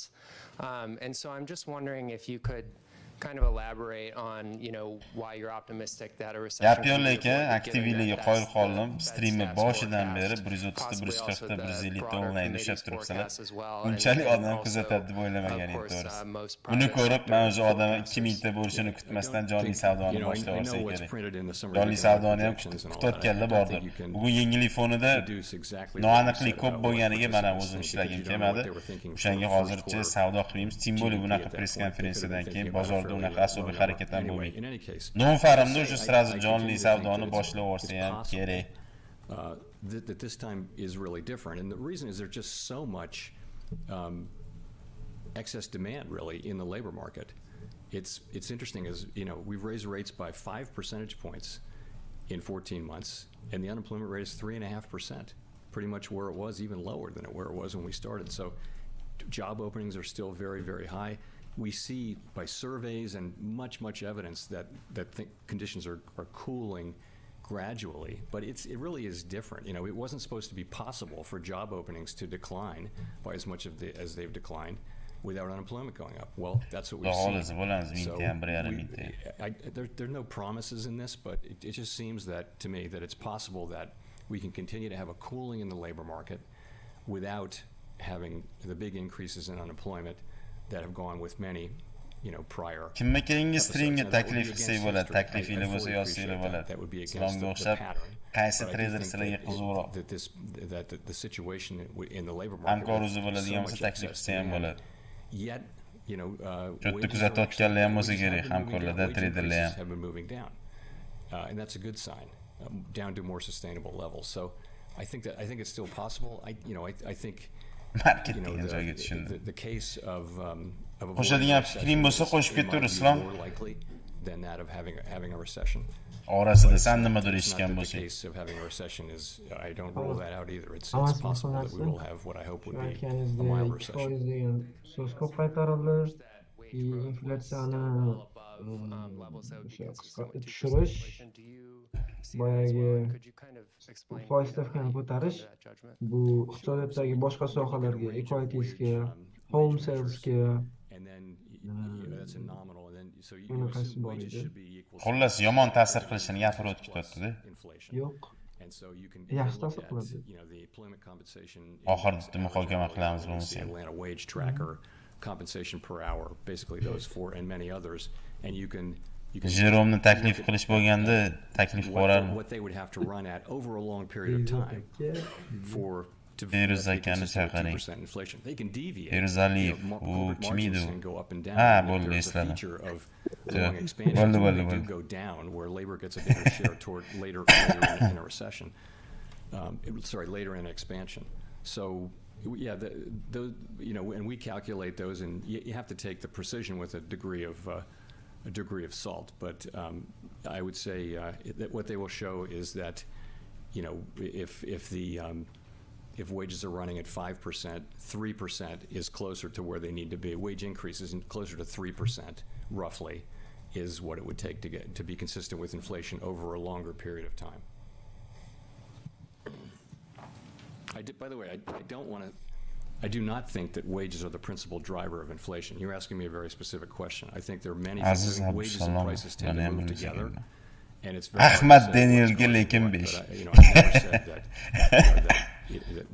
that wages are really the principal driver, because I don't think that's really right. Great. Chris Rugaber at Associated Press. Well, you mentioned profit margins. Those have did expand sharply during this inflationary period. And while there are some signs that they are starting to decline, many economists note they haven't fallen as much as might be expected, given that we're seeing at least some pullback among consumer spending. So speaking of causes of inflation, do you see expanded profit margins as a driver of higher prices? Dilshodin hozir javob beraman. To narrow soon and Qizuvroq savol eshitilib qolgandek bo'ldi, shunga eshitib o'tirman. So higher profits and higher margins are what happens when you have an imbalance between supply and demand. Too much demand, not enough supply. And we've been in a situation in many parts of the economy where supply has been fixed or not flexible enough. And so, you know, the way the market clears is through higher prices. So to get, I think as goods pipelines. Yana o'sha ba'ziviy javoblar. Dollar indeksiga общий nimaga ko'tarilishiga kutayotganimni tushuntirib berdim. Umumiy hozirgi bo'layotgan situatsiya o'zi Amerikadan boshlansa ham bo'ladi. To есть karantindan keyin, korona bo'lgandan keyin pulni pechatib tashlab hamma sektorlarga berib tashlashdi, inflyatsiya ko'tarildi. Inflyatsiya ko'tarilgandan keyin bular o'sha inflyatsiyani chidab bo'lmagan darajaga ko'tarib ketayotganini ko'rgandan keyin foiz stavkani ko'tarishni boshladi agressivni. O'shanda o'sha fonda dollar slishkim qimmatlashib ketdi. Dollar slishkim qimmatlashganini hisobiga ham boshqa davlatlarga ta'sir qiladi bu narsa. Ular ham foiz stavkani ko'tarishni boshlashdi ketidan. Va hozir mana shu gonka kim foiz stavkani to'xtamasdan ko'tarib, oxiri kim birinchi sinadigan bo'lsa, o'sha joydan krizis boshlanadi va AQShda nimaga bunaqa imkoniyatlar bor? To есть xohlagan payti pulni pechat qilib, любой muammoli joy bilan yopadigan bo'lsa, Yevropada unaqa erkin anaqa ehtimoli, to есть возможности yo'q. Shuni hisobiga men Amerika bu hozirgi olib borayotgan anaqasini uzoqroqga olib bora oladi, bemalol deb aytaman. Dollarni hozir bular tushirib olishadigan bo'lsa, bularning o'zida tezroq inqiroz boshlanadi. To есть dollar tushib ketishi hozir hech kimga foyda olib kelmaydi. Dollar tushib ketadigan bo'lsa, o'sha bo'ldi, tomoman desa ham bo'ladi. Manipulyatsiya hisobiga qanaqadir 100 gacha bir marta tushib ketish o'zi bor, boshqa bor, lekin 100 dan pastda mahkamlanib 98 atrofida turib qoladigan bo'lsa, 99 ga tushib ketadigan bo'lsa, bu yerda o'sha umuman forex yo'lda tursa, boshqa tomonlama o'sha zarari kattaroq. Fond bozori o'sadigan bo'lsa ham, kripto o'sadigan bo'lsa ham, xuddi o'sha bu narsaga yo'l qo'yib berishmaydi. To есть yo'qotadigan narsasi ko'proq ketadi, dollar arzonlashadigan bo'lsa. Dunyo bo'yicha asosiy valyuta o'rnini ham prosta tak berib qo'ymaydi. Bunda o'ylaydigan bo'lsanglar. again, I would just point out we've raised rates by 5 percentage points. We are shrinking the balance sheet, and now we have credit conditions tightening, not just in the normal way, but perhaps a little bit more due to what's happened. And we have to factor all of that in and make our assessment. Muslim Alini o'qidim. Hikmatda yozdingiz. Ana qilaman. Hammasini skrin qo'yaman. Egalida undan keyin o'qib chiqaman, skrinshotlar qilib hammasini yozyapman. And that's what we're thinking. What about the idea of rate cuts? Yeah, so we on the committee have a view that inflation is going to come down. Not so quickly, but it'll take some time. And in that world, if that forecast is broadly right, it will not be kelajagi har doim porloq bo'ladi. We won't cut rates. Krizis boshlanadimi, boshqa holat bo'ladimi, har doim pul ishlasa bo'ladi trader. Have been from time to time pricing in, quite rapid reductions in inflation. Da, dollar dunyo bo'yicha ikkinchi valyuta talabdori yuan, chunki hozirgi holatda оборот bo'yicha yuan ikkinchi o'rinda turibdi. Particularly now if you look at non-housing services. Lekin yuan hali beri o'rnini bosolmasa kerak. 10 yildan beri harakat qilyapti. It's quite stable, and so we think we'll have to demand will have to weaken a little bit, and labor market conditions may have to soften a bit more to begin to see progress there. And again, in that world, it wouldn't be appropriate for us to cut rates.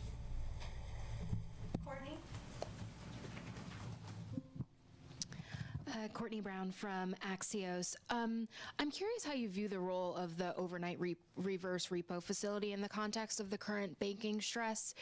Do you think it's contributing to the stress by making it more attractive for money market funds to compete with banks for deposits?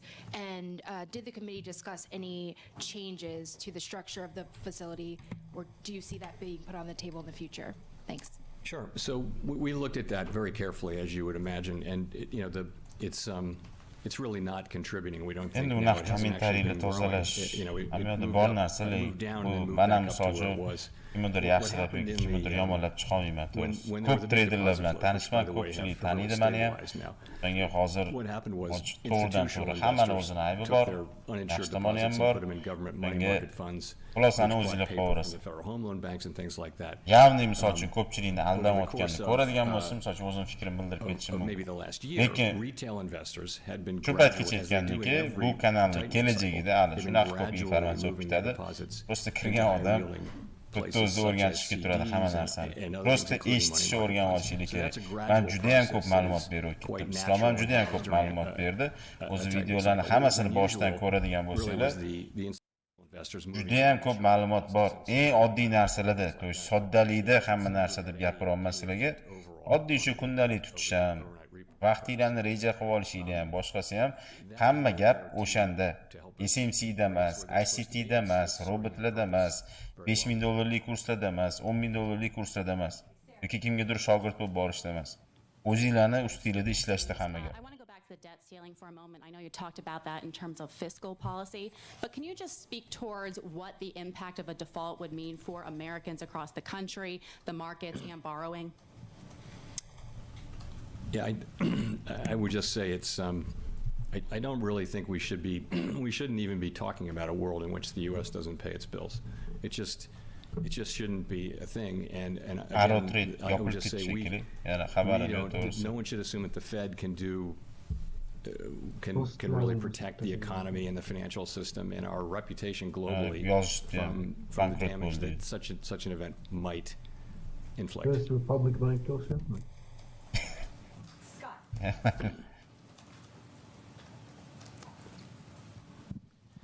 Thanks, Mr. Chairman. Scott Horsley from NPR.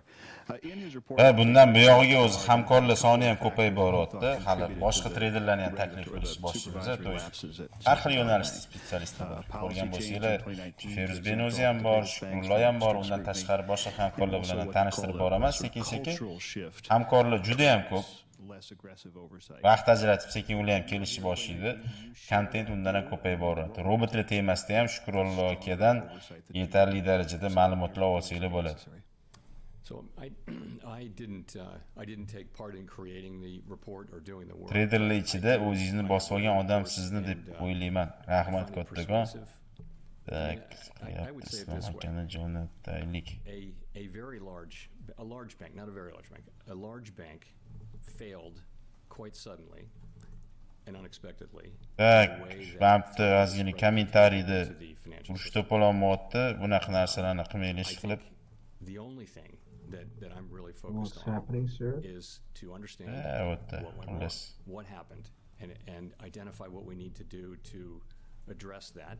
Some of that is, it may just have been ishxona qayerda deyilgan ekan, ishxona konkurs e'lon qilingan, videoning ichida misol uchun yo bekitilgan tekst topadigan bo'lsanglar, ofisga taklif qilaman, shaxsan o'zim 1 soat o'tirib suhbatlashib, tajribali treyder bo'ladigan bo'lsa, fikr almashyapmiz. O'zim ishlatadigan instrumentlarni, o'zim ishlatadigan fishkalarni ko'rsatib bo'lishyapman. Yangi boshlagan odam bo'lsa, to'g'ri yo'nalish ko'rsatyapman. YouTube'da, Telegram kanalida o'zi oxiri kelgan odamni ham videosini olib qo'ydim, chunki bir ikkita odam yozdi, chaqiryapsizmi, o'zi kelishyaptimi yo'qmi deb savol berishgan edi. Men YouTube'da отдельный unaqa video qilib kelmadi. Telegramda qisqagina qilib kelib, mana bilan o'tirib kichkina dars o'tib berdim, shu narsani qo'ygan edim.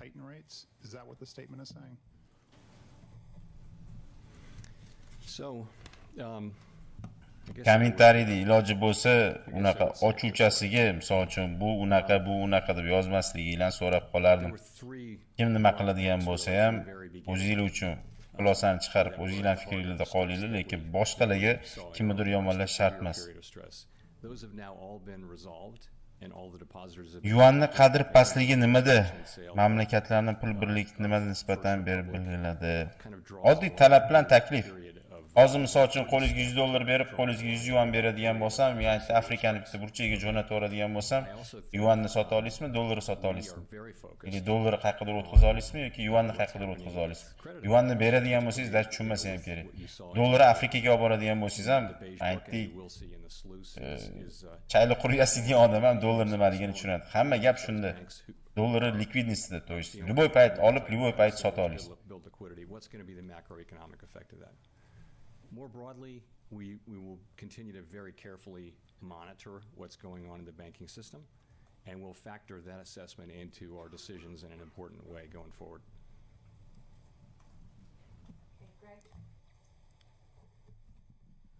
Thank you for Chairman. Hozircha faqat siz treyderlarni xom xayolga yetaklayapsiz. Men to'g'rimdan bu gap? Azamat Mirodilov savol bergan ekanlar. Shu kommentariy slishim ko'payib ketyapti. Do'stlar, men o'qishga ulgurayotganim yo'q. G'iybatxona qilish kerak emas.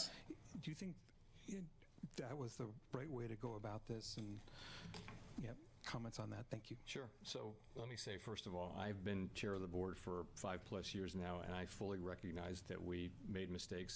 I think we've learned some new things as well, and we need to do better. Sanga salom deyishyapti. Zem 833 nom qilishibdi. Kommentariy o'qib o'z. And we'll support those recommendations, and I do feel Men 91-yilman.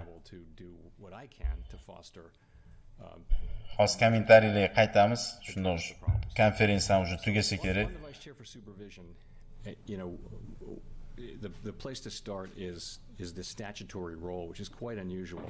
The vice chair, it says, shall deliver policy recommendations. Oxirgacha ko'rmasa hech kim xafa bo'lmaydi deb o'ylayman.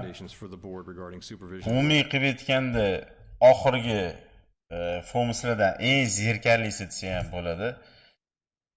Provokatsionniy, aniq savol hech qanaqa bo'lgani yo'q. Men o'zim savollarimga ham javob topganim yo'q. Bank sektori bo'yicha muammolar bir tinga olinmasligi to'g'risida ozgina bo'lsa ham aytib o'tishdi. Bu narsani boshdan tushuntirgan edim. O'zi bu banklarni bankrot bo'layotgani o'zini aybidan, to'g'ri hisob kitobini qilmaganligi, sababi oldingi yildan foiz stavka ko'tarilishi ketma-ketligi o'zi oldindan e'lon qilingan edi. O'sha paytda o'zida olingan o'sha obligatsiyalar pulni saqlaydigan joyda o'sha o'zini riskini qilib qo'yish kerak. To'g'ri bir yil davomida biz foiz stavkani ko'taramiz deb gapiryapti. O'tdi obligatsiyalar narxi tushishi aniq, banklar bu narsani hisobga olmayapti, bankrot bo'lishi aniq o'tdi. Bu banklarni aytganimdaki o'sha oddiy gap, aytdi 300-200 milliardlik bank yopilyapti. Amerikadagi oddiy milliarderlar, to есть Elon Musk o'zi o'sha bank ko'zidan kapitaldan kattaroq aniq bo'ldi. Bank deganda katta banklarni hisobga olinglar, to есть o'sha JP Morgan, Bank of Americalarni ko'radigan bo'lsanglar, o'tda trillionlab pul bo'lyapti. O'shanga u bankrot bo'layotgan banklarni как бы umumiy bank sektoridagi muammolar ko'payib ketib, shuni orqasidan krizis boshlanishiga sabab bo'la olmaydi deb gapirgan edim.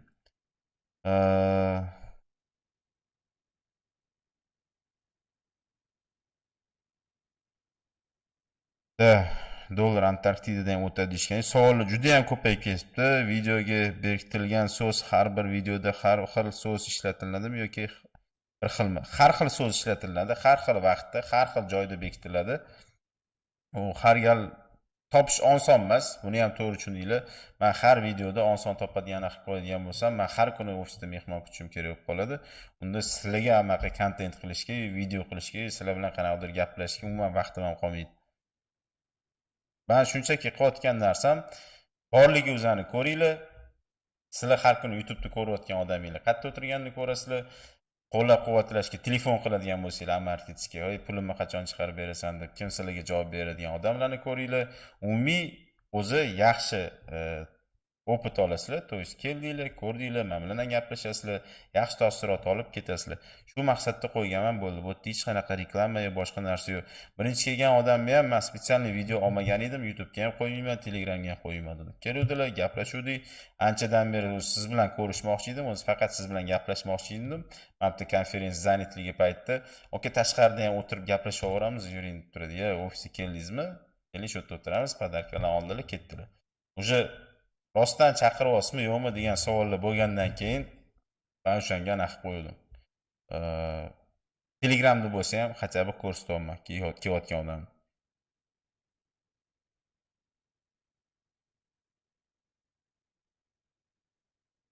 Yetaklamayapsiz degan ekanlar, yaxshi. Men noto'g'ri o'qibman, savollar juda ham ko'payib ketgan. Oltinni bir ko'ring, oka, gap yo'q. TV'dagi bolani kanali bormi? Islomda, misol uchun Islomni YouTube kanali o'zida translyatsiya bo'limida o'zini streamlari ham bor. O'sha yerda ko'radigan bo'lsanglar, Telegram kanaliga ham, Instagramga ham hammasiga ma'lumotlar qoldirganapti. O'sha bugungi bozorda qanaqadir harakat bo'lishiga meni o'zimni ham ko'zim yetayotgani yo'q. O'sha arzimagan vaqt qoldi. Dollar indeks men kutgan harakatni unisini ham bunisini ham qilgani yo'q. Bugungi tahlilda ko'rgan bo'lsanglar, bama tarafga yo bu tarafga kelib olish o'zi kerak, qaysidir yo'nalishni tanlab olish uchun gapirgan edim. Ikkaloviga ham borgani yo'q.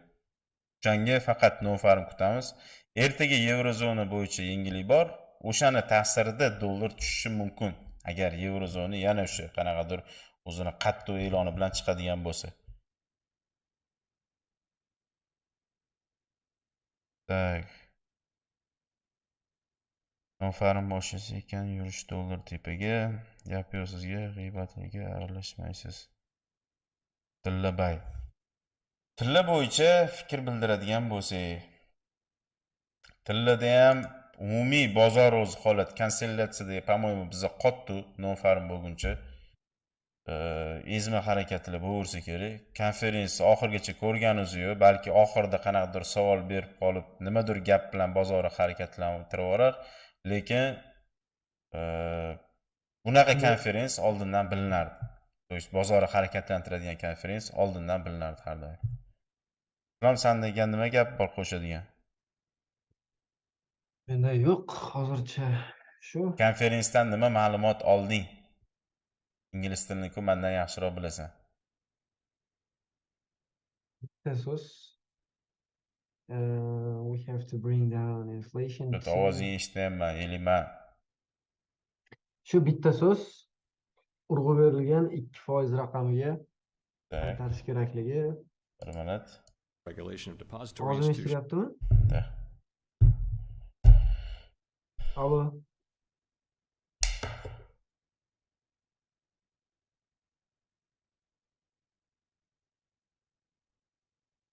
Ovozim eshitilyaptimi?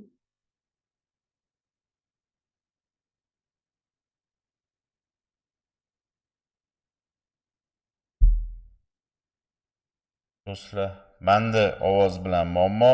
Islomni eshitayotgan bo'lsanglar plus deb yozib yuboringlar. Nimagadir menda ovoz uzilib qoldi.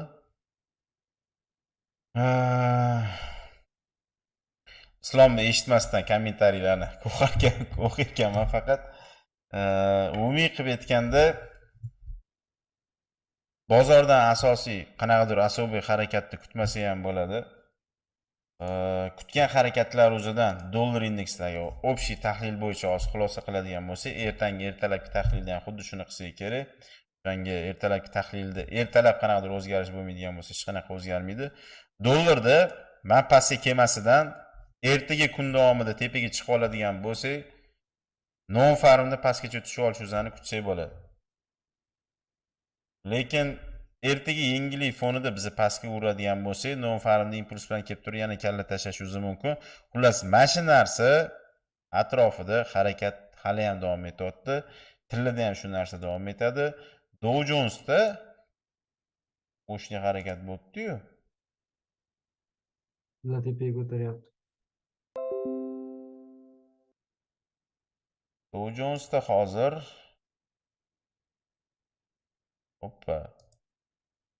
Bizi anaqada konferensiyada qizuv joyi o'tkazib yordimi deyman. Analizing bo'ladigan bo'lsa bo'lishsam bo'ladi. Indekslarda lekin hozir bayga ozgina shoshmasdan turish kerak.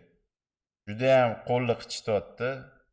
Juda ham zo'r kiradigan joylar ko'rinyapti, lekin bugungi unaqa past harakatdan keyin dollar indeksi ham hozir pastda joyida qotgandan keyin hozir endi buna harakat bo'layotgani sal g'alatiroq. Indekslarda umuman bay olish kerak emas. Hozirgi bozor shakllanayotgan anonsiga nisbatan, holatiga nisbatan. Companies and shall oversee the supervision and regulation of such firms. So this is Congress establishing a 4-year term for someone else on the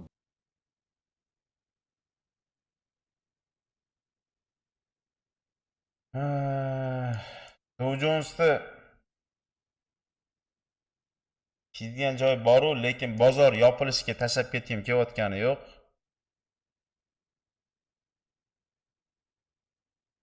Tillada agar hozir harakat boshlagan bo'lsa, mana tillada dollarda harakat yo'q, lekin indekslar o'ynayotganiga men aniq qo'yman. O'zi bu prosta indekslarda kim savdo qiladigan bo'lsa, bilasizlar, asosan mana 9 gacha bo'lgan harakatlardan keyin to'xtaydi. Lekin islomni tahlilni hozir ko'ringlarchi, nima fikr beradi?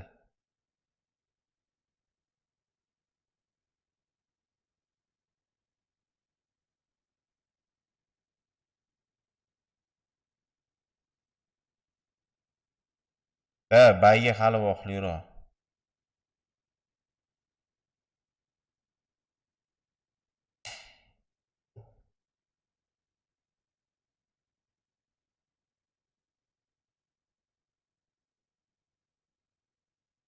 Bayga hali vaqtliroq. Общий harakat yana konsolidasiya. Yevro dollarda kerakli joyga bordi. Ertaga kun davomida nima harakat kutish kerakligini hali ertalabki sessiyada ham hammasini ham ko'rish kerak bo'ladi. Brentda hali ham shu joyda turibdi, dollar yana tushgan joyga tushdi. Kanadani kerakli joyga tushib ketganini ko'rishingiz mumkin. Juda ham zo'r reaksiya bo'libdi, mabdi. Bitta yagona toza harakat bo'lgan joyda o'tkazib yuboramiz.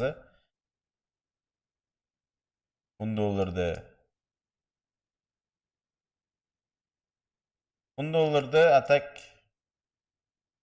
islom fund dollarda setup bo'ladigan bo'lsa bersang bo'lar ekan.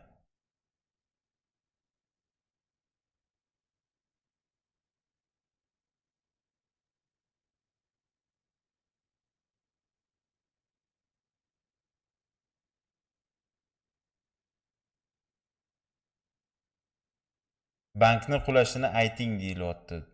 Nima to'g'risida gapiryapsiz? Ha, bo'ldi, uzr. Esimga tushdi.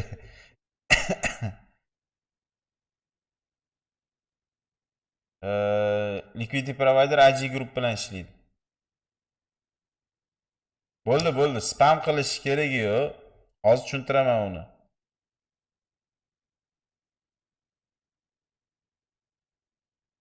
Ertalab 7:30 da nimaga 2050 ga ko'tarilishini tushuntirsangiz ham zo'r bo'lardi. bankda bitta narsa stream davomida o'zim yangi urib qoldi. То есть men sizlarga tushuntiryapman-ku, umumiy qilib aytganda ekonomikani sekinlashtirish maqsadi deb. Hozirgi holatda mana bankdagi klientlarning puli yo'q ketmagan bo'lsa ham, hali bankrot bo'lmasdan JP Morgan sotib olgan bo'lsa ham, odamlarning puli hammasi joyida qolishi va yana likvidnost berishiga qaramaganda bankni, то есть First Republic krupniy bank hisoblangan, krupniy emas, nomi chiqqan bank hisoblanganligiga aksionerlarni safida yana o'sha katta kompaniyalar ham bo'lishi mumkin, ya'ni o'sha katta investorlar ham bo'ladi va bu holatda aksiya narxi tushib ketganini hisobiga ham, ya'ni o'sha korxonalar bo'ladimi, biznesmenlar bo'ladimi, har xil yo'nalishdagi katta puli bor odamlar, to есть ekonomikaga ta'sir qiladigan darajadagi odamlarni puli yo'qolganligini hisobiga ham ekonomikani tempi to есть ekonomikani sekinlashishi tempi juda ham tezlashadi va bu narsani e'tiborga olish kerak.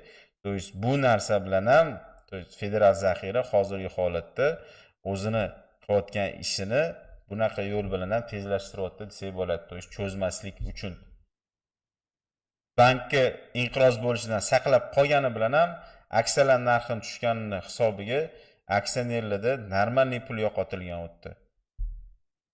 Mana shu narsa miyaga tegib qoldi va bu narsa, to есть aksionerlarni spiskasini ko'rib chiqishim kerak. O'zimga ham qiziq bo'ldi. Hozir уже bugun ko'rmasam kerak, ertalab ko'raman.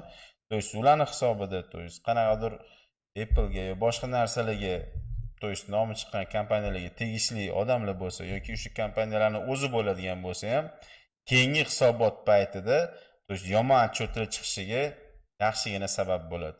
Va shuning orqasidan katta kompaniyalar qaysi yo'nalishga pul tikkan bo'lsa, o'sha yo'nalishlarda ham yaqin orada mana shunaqa muammolar paydo bo'lishini kutsak bo'ladi. Lekin buni hammasini fonida dollar ko'tarilishi kerak bo'ladi. Xayrlashadigan paytimiz ham keldi do'stlar. Hammangizga rahmat aktivlarga. Agar bunaqa aktiv bo'ladigan bo'lsa, bunaqa narsalarni ham ko'paytiramiz. O'shanga keyingi videolarda ko'rishgungacha Islomga ham rahmat, vaqtini ajratib, vaqtdan 12:30 bo'libdi. Ertaga xudo xolisa kundalik tahlil videoda ko'rishamiz va Nofarimda o'sha savdo qilib ko'rishingiz mumkin bo'ladi, onlayn savdo. Bu vaziyatga qarab mana imkon qadar qilishga harakat qilaman. Shunga hammangizga rahmat. Rahmat hammaga.